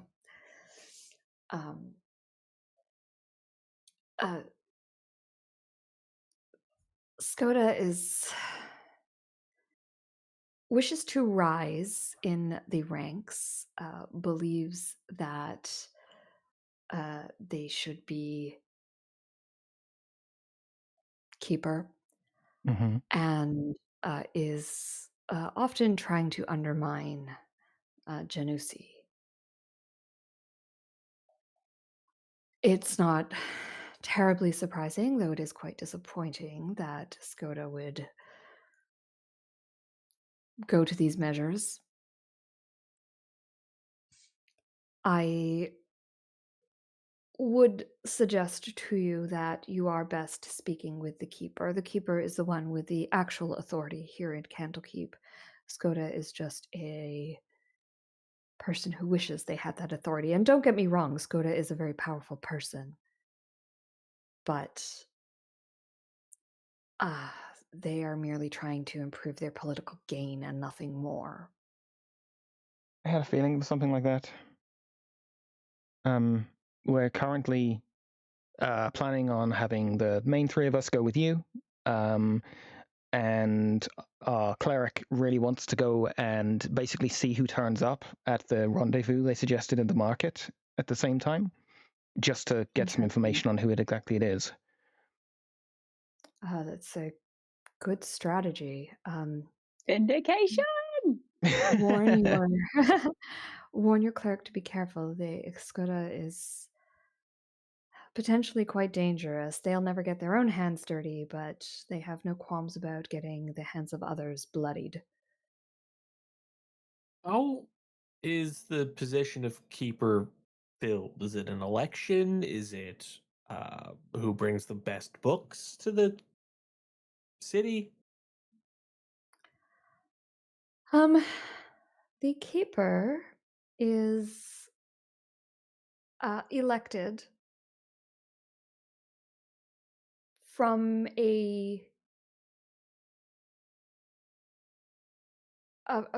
but not by the entire city. They are elected from the leadership of the city. Think of it like the Pope being elected in the Vatican. There's a bunch of high-ranking members who get together and decide who that person is going to be. So are they in that position until they die, or how often do you hold elections? Oh, the keeper is the keeper until they die or until they renounce their position, although that happens very rarely. Is there any any like precedent for like no confidence voting or anything like that, taking someone out of their position? I mean, there are rules and laws in place for that, but it has never happened. So then what would Skoda have gained from undermining the keeper? It just seems they already have all of this political power, or so we've been led to believe. So what would they gain from taking this risk? The current keeper is rumored to not be well. The current official word from Candlekeep is that there is nothing wrong with the keeper's health, but there are a lot of rumors flying around the city that the keeper is not in good health. He has been seen less and less of late, and when he is seen, his appearances are short, and he seems somewhat frail. I see. So he's setting himself up to be the next in line. It's entirely possible that Skoda is setting themselves up, yes. Okay. Well, I want absolutely nothing the fuck to do with the politics of this place. I'm absolutely not putting myself behind anyone. I think we just go with the plan. I will back whoever decides to help us save the world. Personally, if you want an endorsement, that's all you got to do. Give us the information we need. I had suggested speaking to the keeper himself because I believe he is the person who can provide you with the most information. If I thought that Skoda could provide more information on the stone, I would have suggested taking the book to them. Mm-hmm. It is my opinion that the keeper is a very wise man, and he is the most intelligent person I have ever met. If anyone can provide us with good information, it is him. All right. I fully believe everything she just said, but Hal doesn't trust anybody anymore, so he's going to make an insight check, if that's all right. Okay. Nope. Oh, That tracks. Hal. Got hungry. Hal, I will with a one like this, I might say that you continue to not just trust don't anybody. know. You don't trust anybody. Like, she could say anything right now, and you don't know how you would separate the truth from the lies. You already know that she has not been 100% forthcoming with you. She's a convincing liar. That's fine. Hal is going to elect to put his trust in his friends, and we're all going to go deliver this book, I guess. Okay. I'd maybe like Eva to insight her slightly. Like, she is in the position of, like, you're the expert that we've got here. I'm going to trust your judgment. But there's still just a very slight uncertainty. Sure. Go ahead and make me an insight check. 14. Okay. So, listening to Zalara talk, when you mentioned that you had been approached by someone else, not only was there surprise, but also frustration, a flash of anger almost, before she was able to school her face. You definitely get the feeling that there might be more to that situation than is being let on, while at the same time you don't disbelieve anything she's telling you. Sure. Okay. Once again, just hoarding that information. Yeah, in the group chat, Eva kind of goes, I have a suspicion that she was annoyed at being scooped on this, potentially. But I don't think there's anything to mistrust there just yet. And then out loud, okay, then I guess we'll carry on with the course that we've got ahead of us. All right. So with that, the group of you head towards the great library that is the keeper's office space. Arriving there, you are greeted at the door. You knock on the door, there's a voice that says come in, and you're immediately met by the keeper. There is no one kind of barring your entrance like maybe you would see in Waterdeep, for example, trying to get to one of the higher ups. There's always people you have to go through. It's almost too easy here. He merely says enter and you come in, and the only picture I have of this guy is it's from the Candlekeep books, and it's very cartoony. And it's very small. Oh my God, he's so cute. But this is what he looks like, just for a reference. And he Look at those cheekbones. he is a human as advertised. He's got this pair of glasses perched on his face. He has quite a magnificent mustache. He's surprisingly young for someone with such a position of authority. He doesn't have any gray in his hair. But now, knowing what Zalara has said about him being a bit frail and potentially being ill, he is very thin, as though he has lost weight in an unhealthy manner. He's a bit too thin for his size. But he seems, he seems spry enough when he gets up to greet you. He shakes each of your hands and instructs you to call him Janusi. There's no sort of fanfare with this fella. And he says, come in, sit down. I'm so pleased. Zalara, it sounds as though you have done very well in managing to find us a extremely unusual book. And Zalara kind of preens a little bit at his praise and says, I have to say this group of people were spectacular in managing to acquire it. It was no easy feat.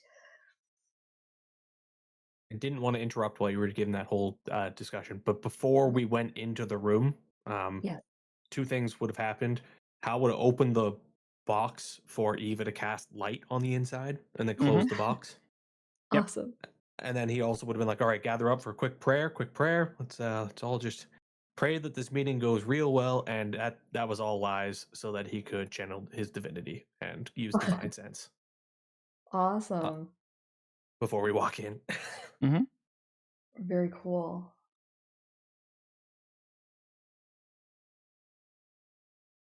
And yeah, barring me detecting any sort of fiends in there, I will happily shake hands and sit down, I guess.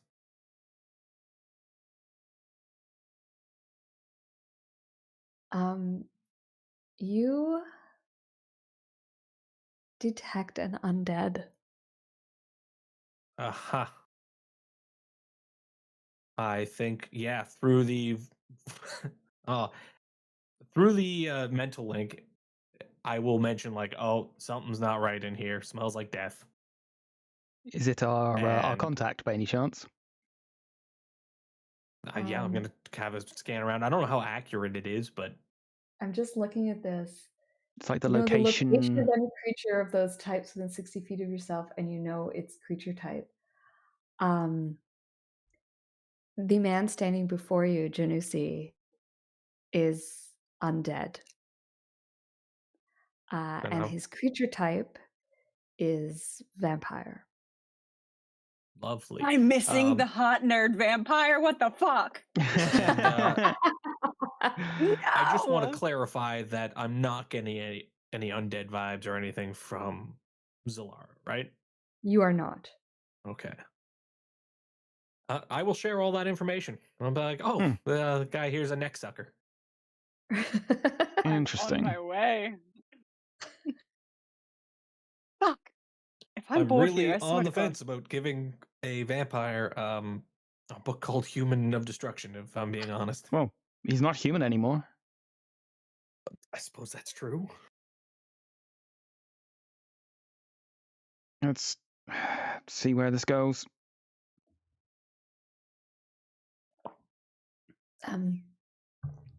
Okay, so you head into the office. I don't know if that changes how you greet him when he's offering to shake all your hands. Do you all shake his hand?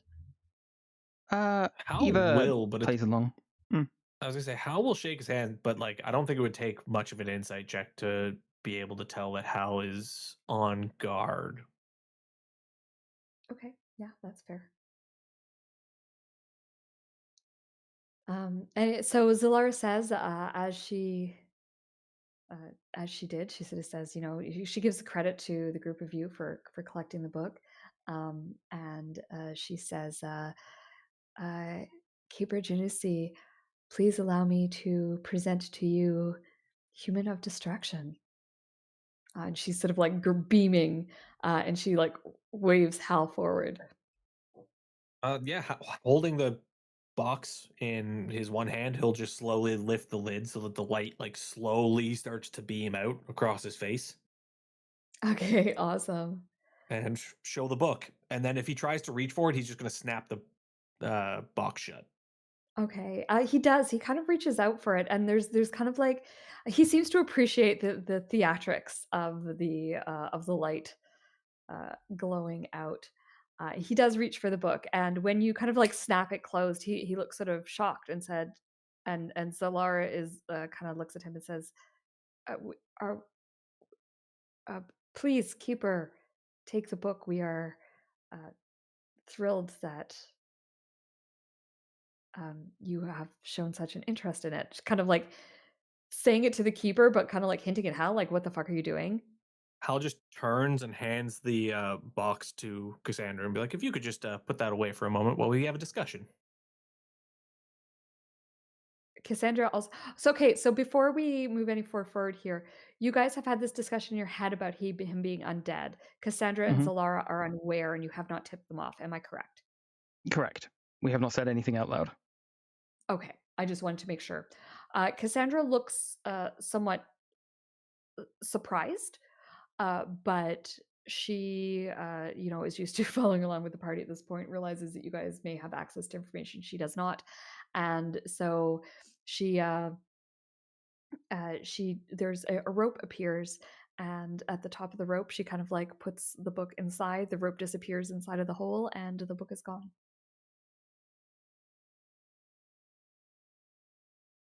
Hal just looks expectantly at Turnip. What was I supposed to do? This is when you make nice with the guy and say, "Look, we have things that we need. You can have the book if you agree to give us access to the things we need." Oh. Uh, uh, Mr. Danusi, we've come for a bargain. Um, I he kind of looks confused, and then says, "I all right. What is the bargain you wish to make?" You're gonna have to remind me. I spent all day eating.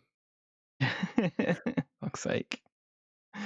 We're This is why we looking needed you for to that lock in. stone.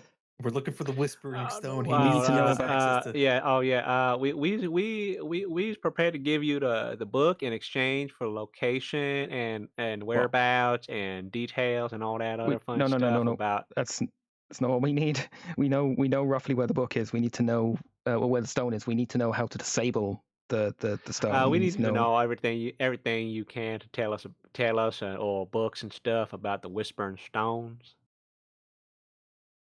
About the Anything? Whispering Stone. Yeah, anything you can tell us, or if it's in a book and stuff.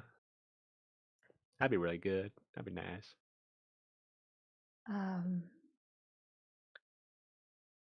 Yes, I know of the stone. And he sort of like sits down behind his desk and takes a moment where he seems to be summing you up. And then he says, "Very well.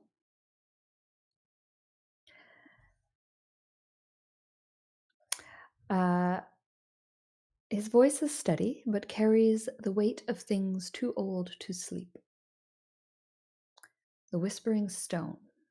You are not the first to seek it, though you may be the last to touch it willingly. Its origins lie in a time before this age, when the boundary between thought and creation was thin as a breath. The stone was once part of a greater whole, a lattice of living crystal forged to record the echoes of powerful minds. Not memories as we keep them, but intentions, fears, desires, the murmurings of the soul itself.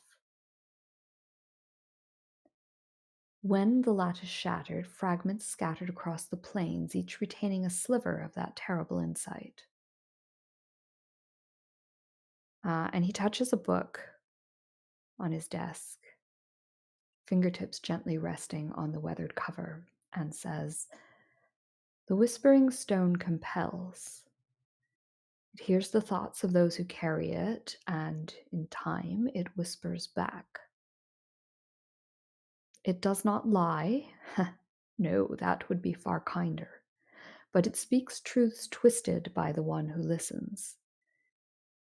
Many who sought to use it thought they were choosing their own path, only to find the stone had been guiding their steps all along.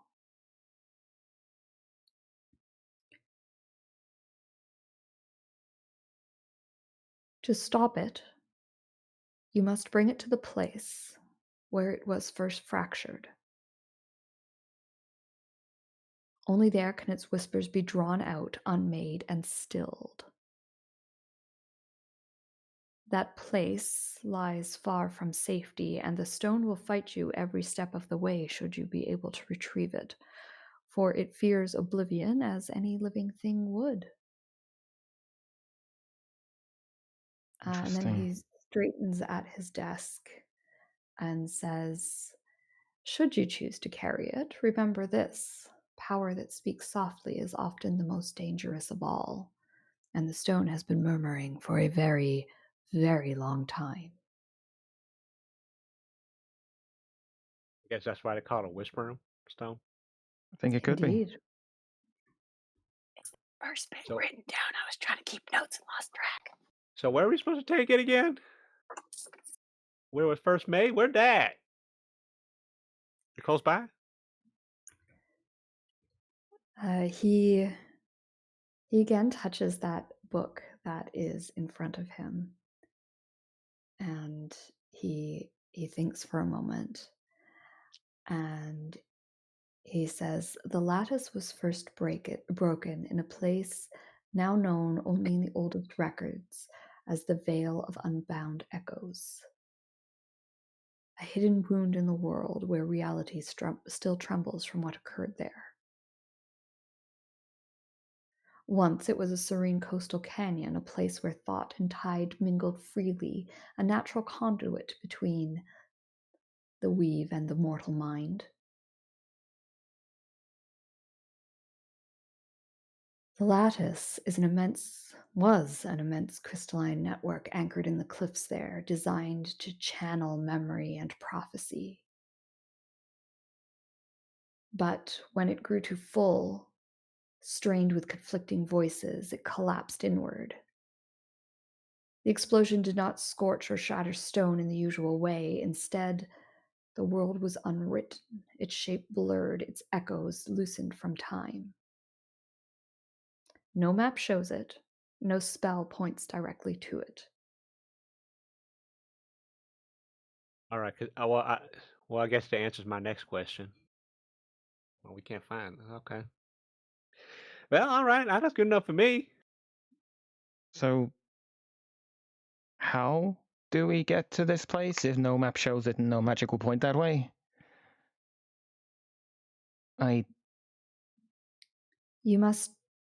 We know it is. We believe it is along the Sword Coast. Somewhere. You must travel along the cliffs. You will know when you reach it. You will feel a pressure behind your eyes. The land there is wrong. You will have the sensation of hearing your own words spoken a heartbeat too late. They say that the cliffs there shimmer as though remembering other shapes, and water flows upwards in thin streams. And in fairness, we have two ways to find it, the way he just described, and once we have that stone, go the way it wants to go the least. Not Chris secretly wishing he was playing a halfling right now.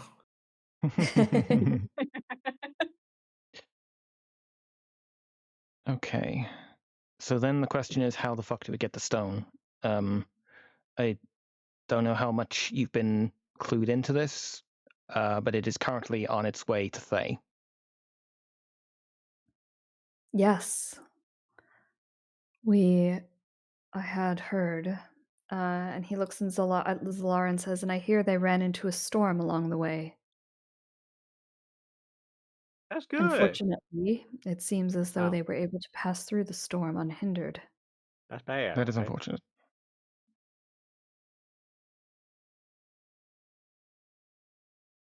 I guess we're going to Thay then. Wherever I that really is. hope not. Well, thank you for your time. How would rack his brain? I don't think it's going to do us any good, but he's going to rack his brain and try to think of any place we would be able to intercept the ship. Like, does it have to pass through locks or something to get to where it's going? Give me a survival check, please. Oh, sure. Yeah, here you go. That's amazing for Hal. That is amazing for Hal. So there are certain ports. You don't know them off the top of your head. You're pretty sure that you could research it, or someone could research it and figure it out. But there are certain ports that ships have to stop at along the way in order to resupply going through Thay, or at least places where people normally stop to resupply. These are some really big stretches of water that need to be crossed. And so you need to take the shortest route, get there, stock up on more water and food in order to do the next leg of your journey. So, based on how long they've been gone, it is possible that you could potentially find one of these places and head them off or meet up with them. I think Hal's just going to ask this gentleman, like, are there What do you think is the next port they're going to have to stop at for resupply? He will provide you with a name Awesome. that unfortunately I don't have prepped right now, but I will give you a place name next Sounds good. session for where you need to go. Also, out of interest, can If I you make choose out to. the title of whatever book he keeps putting his hand on? Give me a perception check, please. No, something else I'm really good at. He would have it open on the desk, wouldn't he? It's closed on the desk. Ah. That tracks. Miss Yeah, Cassandra, you you try and can. get a peek at it, but you'd actually the letters are really faded on the front cover, and you can't really see what it says. All right, Miss Cassandra, you can bring the box back now. Cassandra retrieves the box. And she gives it to Hal, assuming Hal is going to Yeah, do I whatever mean, he thinks is appropriate he's with it. done he's held up his end of the bargain, I think, unless there's anything else we need from him. So I'll just put the box on the desk and lift the lid open for him. Okay. They try to make it. They try to make it look fancy.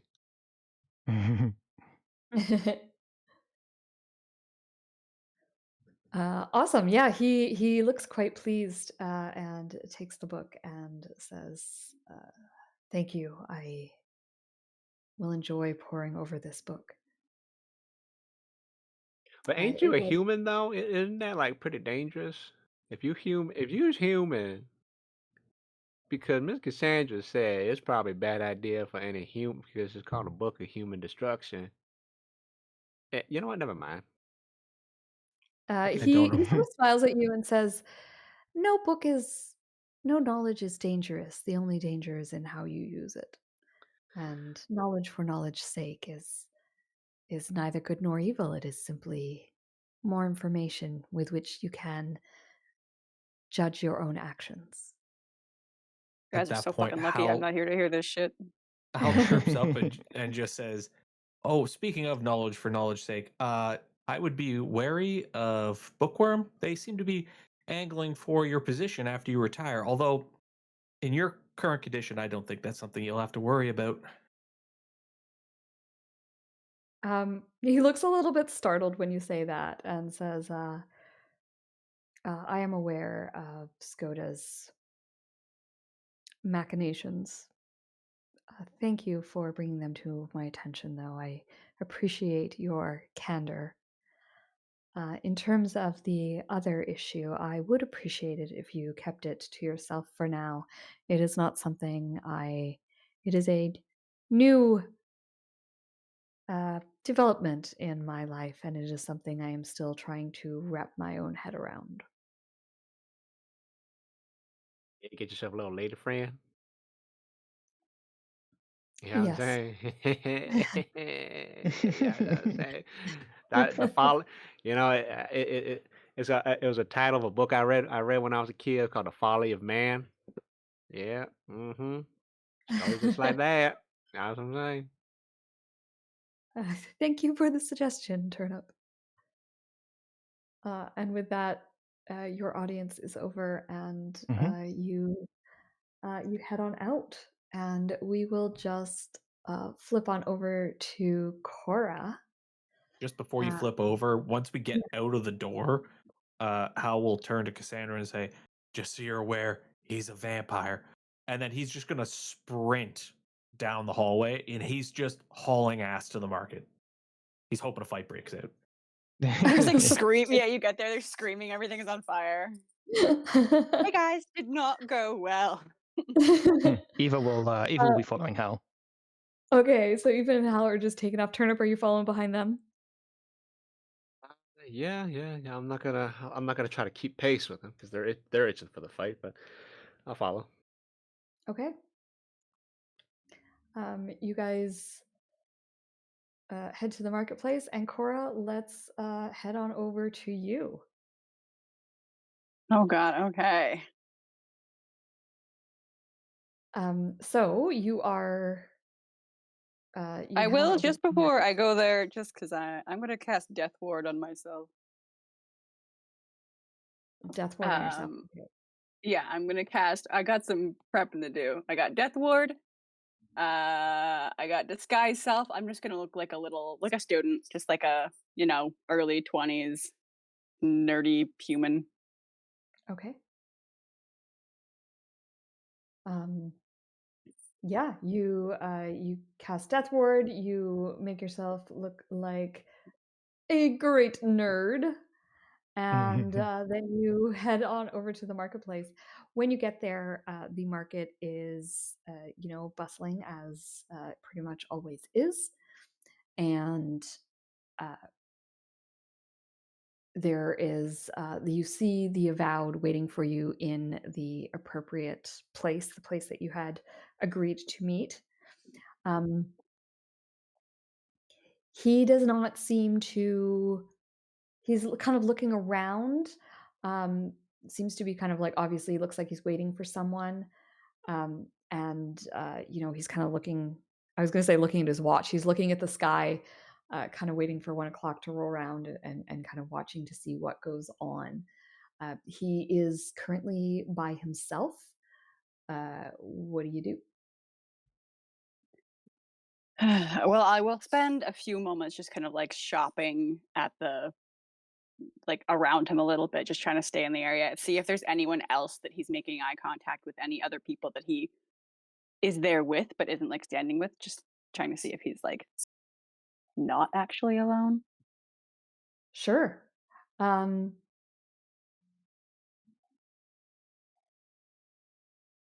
You take a look at his, you sort of take a look around. Give me a perception check, please. Oh. Ugh. I have inspiration. Should I roll it now? I'm gonna roll it. Should I? Maybe. Yeah, might as well. This is kind of The whole important. Yeah. reason you're there. Yep. Yeah, I will use my inspiration. Not much better. An All 11. right. Okay, you have a look around the marketplace, and you do see a couple more Avowed hanging around. Probably more than a couple, actually, in the marketplace. Um, Which is not surprising. You would expect to see Avowed in the marketplace. That makes a lot of sense. Mhm. But what is maybe a little bit catches your eye, I guess, is the fact that every once in a while, these Avowed, you see two of them that kind of like their eyes meet. Like they seem to be kind of like, do you see him? Do you see him? A subtle sort of like shake of the head, that kind of thing. That gives you an idea that there are three of them that are actually together in this. Okay. Do you do anything in particular, or are you just sort of keeping an eye for now? Well, keeping an eye seems boring, and if we don't show within a few minutes, they're probably gonna assume the worst and walk away. Not the worst, but assume we haven't done this and walk away. Right. So what do? I am going to actually. Can I half retcon and say, as well as casting disguise self, I would have also like had Eva use her disguise kit, so it's like a little 1-2 combo. Yeah, of course. Yeah. Okay, because then I am going to sort of just kind of again shopping in the area, looking at the stuff, keeping an eye on him. She's just gonna like, I need to find out more. I don't know how to find this out, and she's gonna stare at him and just um like just need to get inside his head, and then find herself accidentally casting detect thoughts. Accidentally casting detect thoughts. All right. Um, so yes, this Avowed's thoughts are 100% on locating the party. Are they here? Are they here? So just scanning the crowd as the time is getting closer. You kind of hear you kind of get the like, shit. I don't think they're coming. Skoda's going to be pissed. should I have been more persuasive? Could I have been more persuasive? Like, guy's kind of blame himself, like, fuck, I didn't say enough. I should have done something else. They're not here. Damn it. Seems like worried, afraid of letting, not just afraid of letting Skoda down, but also it seems like almost afraid of what's going to happen to him when that occurs. Um, Yeah, just getting lots of anxiety. okay, that's not good. So scared of what might happen to him. So Skoda might not just be a fucking nerd. I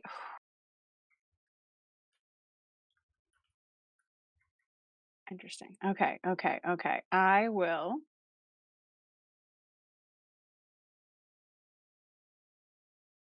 There's so many stupid different things I can do. Mhm. Which branch of stupid are we going for? I'm gonna speak. I don't really. I am gonna stare real hard at him, and he is going to hear in his head. God, this is stupid. Are you sure you're in the clear?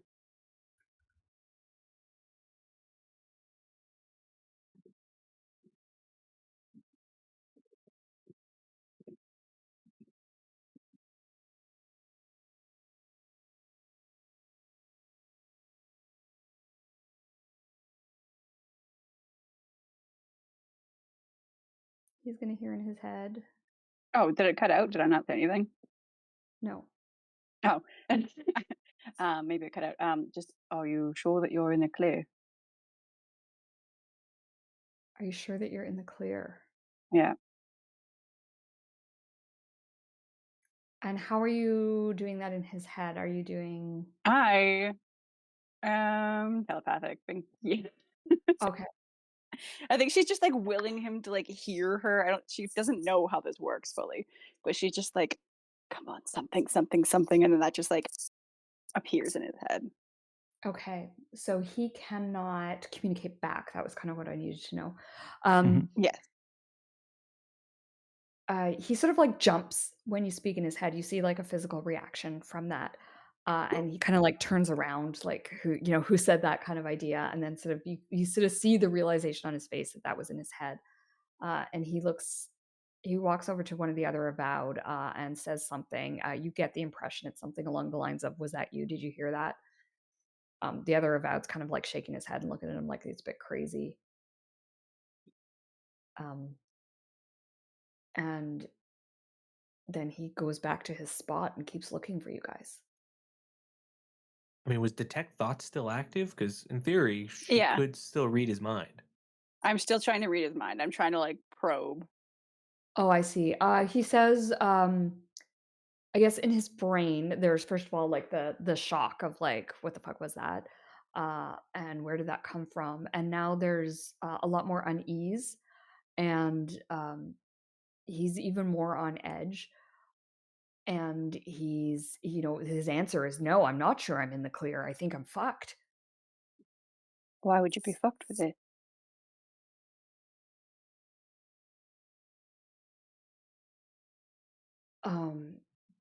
They're not here. They're not here. They're not here. Where are they? Darling, who do you think is speaking to you? Oh, thank God. You can hear my... Okay. Are you ready to go? Did you bring the book? Complications. What kind of Why are you complication? so afraid of Skoda? Let's just say you don't want to be on Skoda's bad side. Being on Skoda's good side is good. Bad side is bad. How bad? You can tell if you can read my mind, you know how worried I am.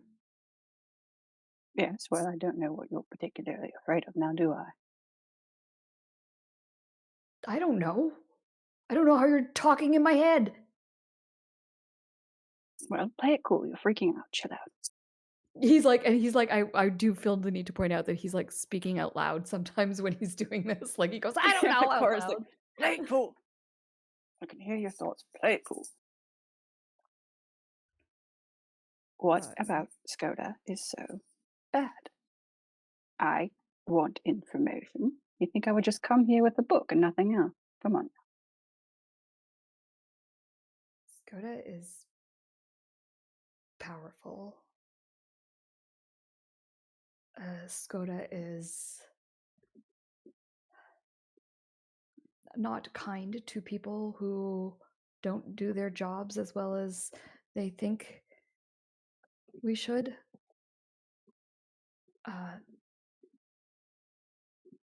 I've seen Skoda hurt people, but Skoda will get you what you want. Skoda is ruthless, but gets the job done, and that's why I work for them. Right. Is he connected to anyone? How do you mean? Well, what makes him so powerful? Is it his connections? Is he powerful? I want to know what we're Skoda's getting into. position gives them power, and then also Skoda will be keeper next. What makes you so Skoda sure about that? Political connections. They play a much more political game than the current keeper. The current keeper just buries his head in the sand.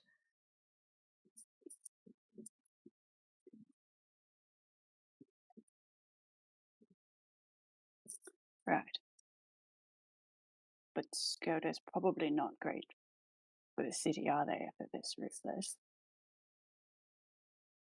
Sorry, so Skoda's not great for the city if they're this ruthless, and you want to bring them a book about destroying the world.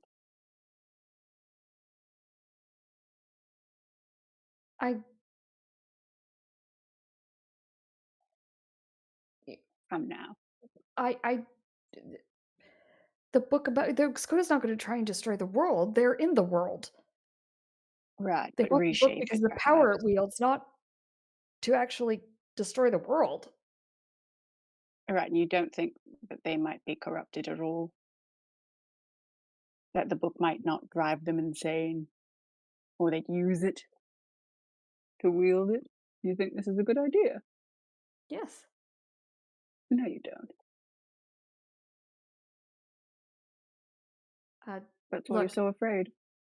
I'm doing my job here. If you're not interested in meeting with Skoda, then so be it. I don't want to leave you utterly fucked over. So I'm too asking, late, lady. Well, I'm asking what we can do that's middle ground. I don't want to bring this Skoda book if they're so ruthless, but I'd hate to see you put out.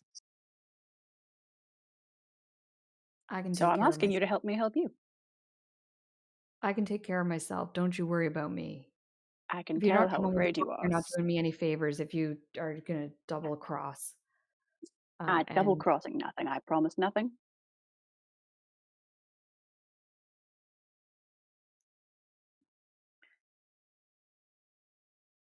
But if you want to face this on your own, so be it. Yeah, I think. Oh, how's he going to respond to this? I think he is kind of like, it's your call. If you want to meet Skoda, I will take you to Skoda. If you don't, I won't. It would be stupid to go see Skoda with no bargaining chips. It would. Yeah, that's a risk where there's not much reward because I have nothing to offer.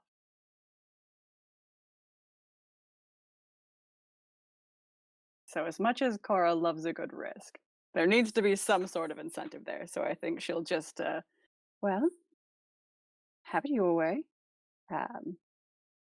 Pleasure chatting. You stay safe. That's it.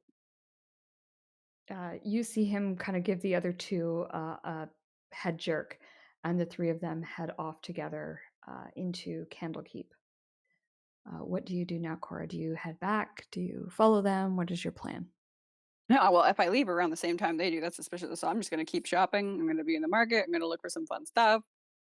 Okay. And I'm going to try to see if anyone else leaves right after they do that seems like they were maybe watching them. Give me a perception check, please. All right.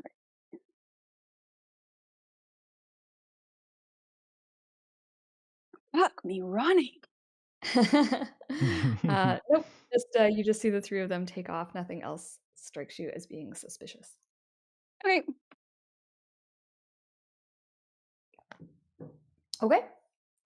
So you head back and you meet up with the rest of the group, who at this point are back from meeting with the keeper. Yeah. We'll Yeah, we did it. like as we're good. leaving, we'll kind of check in with Cora, I guess, on our way back. Oh god, it's awful. No, I'm kidding. It's fine. I did learn who the reader is and that he is not a good figure. We'll discuss when we get back, but I'm fine. Good. Gained a bit of information. See you momentarily. Did anyone want anything when I'm here? I'm kind of hungry. Could you get more food? Is this we even need a to start question? like pooling for what, like a hold on, what are we pal even here. discussing right now? Of course we're getting more food. Yeah, I know. We need to like have a separate fund for like keeping Hal from getting hangry. You guys deprived Hal of having a massive fight in the market by telling him everything's fine. So yeah, no, you better bring food back. All right, I will get like the I learned once what Hal's favorite meal was. I wrote it down, so I will go find something akin to that and bring it to him. Okay. What did she bring you, Hal? Shauna's the one who wrote it down. I made it up off Yeah, the it was cuff. like I don't know, was some it sort like of like birthday bison ribs or something like something. that? Yeah. I think so, yeah. I think we were talking on the boat on the way back from rescuing Cassandra. I think that was when we had that conversation. Yeah. If you want to check Yeah, your grilled birthday ribs with mushroom soup and a side of fish chips because it as a child it was his special treat. So I will go try to find any or all of that. Sure. Yeah, you absolutely managed to. All right, Hal, sorry for not getting into a fight on your behalf. But yeah. Oh, well, thank you. I won't lie. I was kind of hoping that just bursting into the market would trigger them to do something, but you guys stopped me before I could get there, so it's fine. Sorry. We'll It's find you a fine. fight soon. I'm so certain of it. I suspect one will find us. Well, Probably. from what I've heard, this Skoda figure might send people to try to hurt us, so there's always a fight there. Oh, right, and I'll tell them all that I just learned. Yeah. Yeah, people like that aren't good at taking no's. So yeah, we can expect some retribution, I imagine. Well, I mean, as long as we don't face retribution for putting them down, I guess that's fine. I mean, if they attack us first, then fuck them. Oh, also, Cora, really important bit of information. Yes. The head of this place is a vampire. What the shit? Yeah, I know, right? It was pretty surprising to me too. Holy fuck! Is he like a coal vampire, or is he like one of the weird old ones? We didn't spend enough time for me to be clear on that. He said it was new, so he probably shacked up with somebody that was a vampire. He got bit on the dick or something like that. Turnip language. Turnip. I am on the fence, if we're being honest, about telling oh gosh, what's her name? Yes. Because I suspect that's gonna be the first person he targets for a snack. They probably all know. Well, he might try to target honestly. Skoda. Skoda keeps trying to overthrow him. I mean, was he like a? That's so cool. I'm gonna go see him.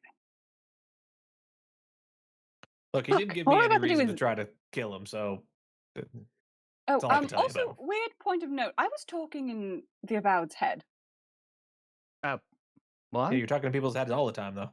Yeah, no, but that's usually because of just You That's three. because of this. And not... then I was like trying to, I don't know, get through to him, stop him from leaving, and then suddenly we were just speaking innocent. But you talk into Cassandra's head all the time too. Yeah, but I cast a spell for that, and it's like parameters and limitations. I was just like having a conversation with him, so I don't know. That's very But strange. I won't. Wait, can you read minds now? What am I thinking? I'm gonna look at Hal, and I'm gonna just try, and I'm gonna same thing, accidentally cast detect thoughts, but I'll have to cast it actually as a spell now. But I will take the spell slot for it, and I will look at Hal and be like, I don't fucking know, and then I will look at him and. I mean, you don't even have to, like, you probably could have got it without even casting the spell. It's literally just, is she going to eat that? Mm-hmm. I'm going to try to probe deeper into the target's mind. What do you have as your meal right now? It's Hal's favorite. It is Kirsty said I found it, so there's rothe ribs and mushroom stew or soup, and then like fish chips. So you I got the same pay thing attention. for you. You got the same thing for you that you gave me? Oh, for me? Yeah, sure. Just like a smaller portion of it. Probably just like the stew or something. so probing deeper into Hal's mind is probably just like, I mean, I know she got me my serving, but I've done that, and she hasn't even eaten half of those ribs yet. They're just getting cold. Like, I mean, I will can just like see them slide them actively over to cooling Hal. right now. I will slide them across the table. Here, you can have them. You can read thoughts, and he just starts devouring. It's very echoey in here. Well, what's that music playing in the background? Do do do do do do do do.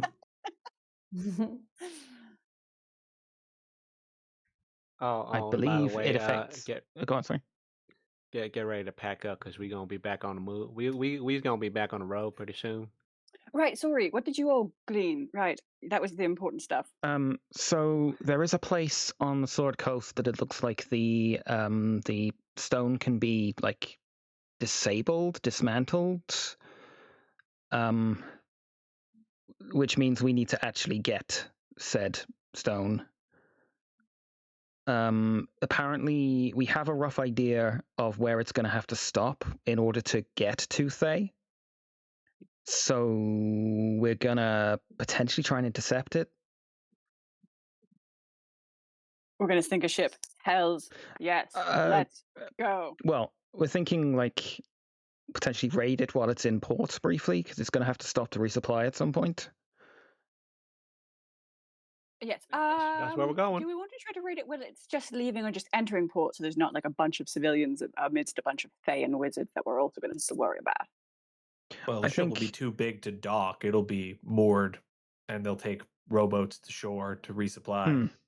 Oh, sure. Yeah. I don't know. I've not been on a boat for very long. But plus, we got plenty of time on the road to think about it.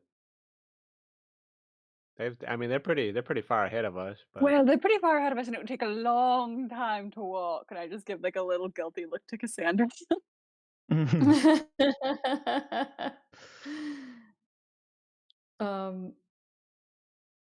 Cassandra's like, I'll do my best to get you there as close as possible.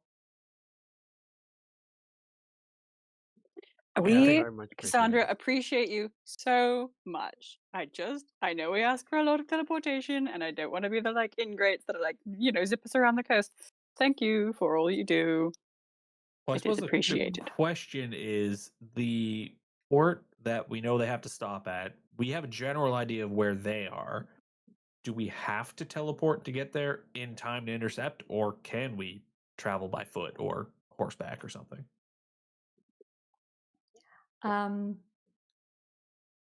They're ahead of us, aren't they? They're ahead of us a couple of days by ship. So they're going to have to go around the coast, like to get to above the table. To get to Thay, you have to go south, all the way south on this coast, and then round inland, and then cross country, and then get another boat. I was looking at the main map. Like, there's no way of directly boating there. So as far ahead of us as they are, we can probably cut the corner. They're also like a good 10-day ahead of us. Yeah, we can still like cut the corner. We can go directly across land. Well, I don't think we'll be able to catch up since they're a week ahead of us. Yeah. We can't Yeah, but they're travel that taking the fast. long way. They're having to take the long way round. We don't. Well, we can't travel that fast. Horses, horse wagons don't even go that fast. I It's only long ask distance. because it opens up options if we can get there. If we can't, then the only choice is Cassandra. You need to teleport us as close as you can get us, or somebody has to teleport us, Or at or we least use those stones. at least a day or two. That'd be pretty good. We be able to catch up with them because Also, we should, because if we they're try not to just get gonna enough like. ahead of them where we can rest for a day just in case this teleportation gets intercepted like the last one and we're all a bit fucked up. Yeah. I mean, because they gonna be in port for at least a day or so. I mean, they're not just gonna go in, buy some shit, Yeah. and then just move back off. They's gonna be resting and buying and all that stuff. At least. You'd hope so, but I can imagine that most of them are going to stay on the ship and guard the stupid thing. Well, yeah, no. That the point is that they're gonna stay in port for a little while. So we have a couple more days. We have at least a day or two extra. We We hope can pull so, off but time. I want to err on the side of presuming the worst, that they're going to pull in, pull out. I just want to. You're probably correct, but I'd like to err on the side of No, urgency. well, that's why Miss Cassandra's gonna try to get us close. Yes. Okay. Sounds good. If that's all right with you, Cassandra. Of course, I will get you as close as I can. Mm-hmm. Sorry, I'm trying to bring a world map on so that you guys can have a look at the world map here. Mom, while can you it's- drive us? Yeah. While the thoughts with that, Or guys, I can double plane shift us. That's like the drunk driving equivalent. Let's go. That is very much the drunk driving equivalent. Yes. Yeah. We have the responsible driver, then we have the vodka aunt who's like, I can fucking get you there, don't worry. did we? I forget if we talked about why the Thayans are taking a ship. We did. I don't recall it all, but you did talk about how there's like no direct road for a reason and all kinds of stuff. I know you talked about it. I don't recall it all. Why they are not using magic. Oh, something about the stone? Yeah, the stone messes with it. So good. I wasn't sure, and I was like, do we need to roll like checks just to make sure you guys understand that? So they are going the long way basically because the stone cannot be teleported. Right. So if we get the stone, we are going to have to take the long way with the stone. All the way back, yeah. With the Thayans trying to kill us every step of the way, and we're going to have to slowly transport this thing. And the stone fucking with us every step of the way. Wait, what? Did you guys fill me in on the stone fucking with us? Yeah, we will do, yeah. Yeah. Right. We were going to have to walk anyways because we don't know where we're going. We're using it like a... Well, we could take a ship up the coast, but still, that's going to take a while. Yeah, like Thay is all the way over here. You guys are in Candlekeep where I just pinged. And Thay is all the way over here. It's across the continent. Yeah. So but they said it's on the Sword Coast, so we're going to have to just like start at the bottom, take a ship, and just slowly go up. Taking a ship down around through the Sea of Swords into the Shining Sea. Then they will head over to the Great Sea. And then up into the Gulf over here. And there is actually a passage where they can get to the Lake of Salt. River of Swords. And then up here. And then they're basically right next to Thay. So that kind of explains why they're going that route. While it might be, is it faster to go walk overland and then take the water? Perhaps it's maybe a little bit less dangerous to take it on a ship where you're not worrying about monsters in the same way or being intercepted by other creatures, humans, other things trying to stop you. It's a little bit. I was gonna say it's probably just trying to navigate without going through hostile territories, because, like, in theory, all of the Sword Coast does not like Thay. Exactly, right? Yeah, it's on site for most Thay. So I imagine they're probably gonna dock in Chult to resupply. Ooh, I've always wanted to go to Chult. And then Well, continue and down through Lapal. that would probably be where I'm thinking Fort Billaruin or I think Port Naranzu is the big one, actually, if I remember. Yeah, Nanzaro, yeah. Chilton. Nanzaro. Yeah. Would Nanzaro. they risk docking in a major port as opposed to like the ruins of Mesro where they have a bunch of smugglers or something set up? That's a good question. I would bring that up when we are having this discussion. I don't Supplies know. wise, they're probably better off going to the port, but you know, Chult may not be anti-Thay, but I'm sure they're not like pro-Thay.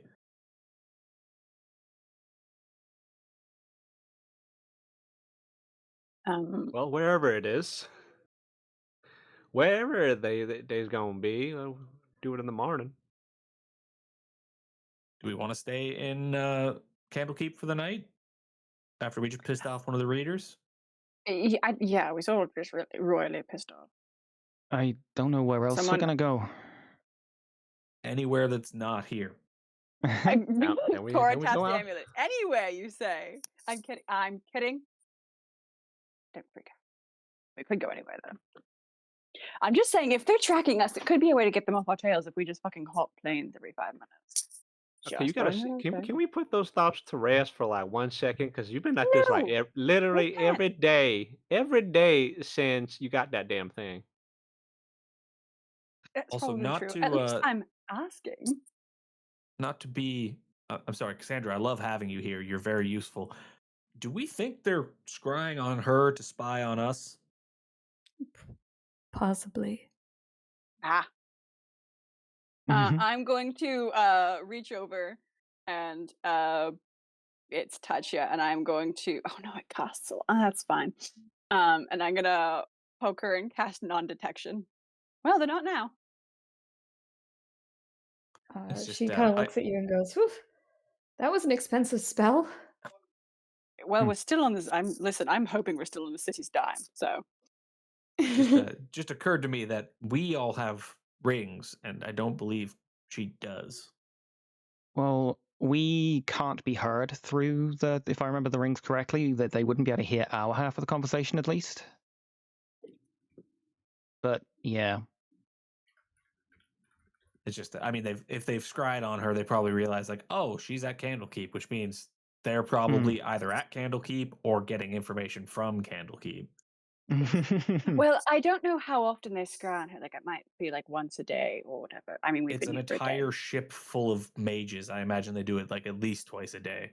Well, you're probably right. Maybe they can't cast spells on the ship. Maybe. Well, she's not coming with us. She's just I don't know, but we've got 8 hours back. where she can't be seen. Kirsty. Are we going now or what? I think we have to. I think we have to go now, and then she needs to go back to Tucker. You mean home? Yeah, because having her with us will like signal like, oh, they're at that port. We shouldn't go to that port. Well, I can, if we want to, I mean, stalk her. This is fucking expensive, but I can block her from being scryed on.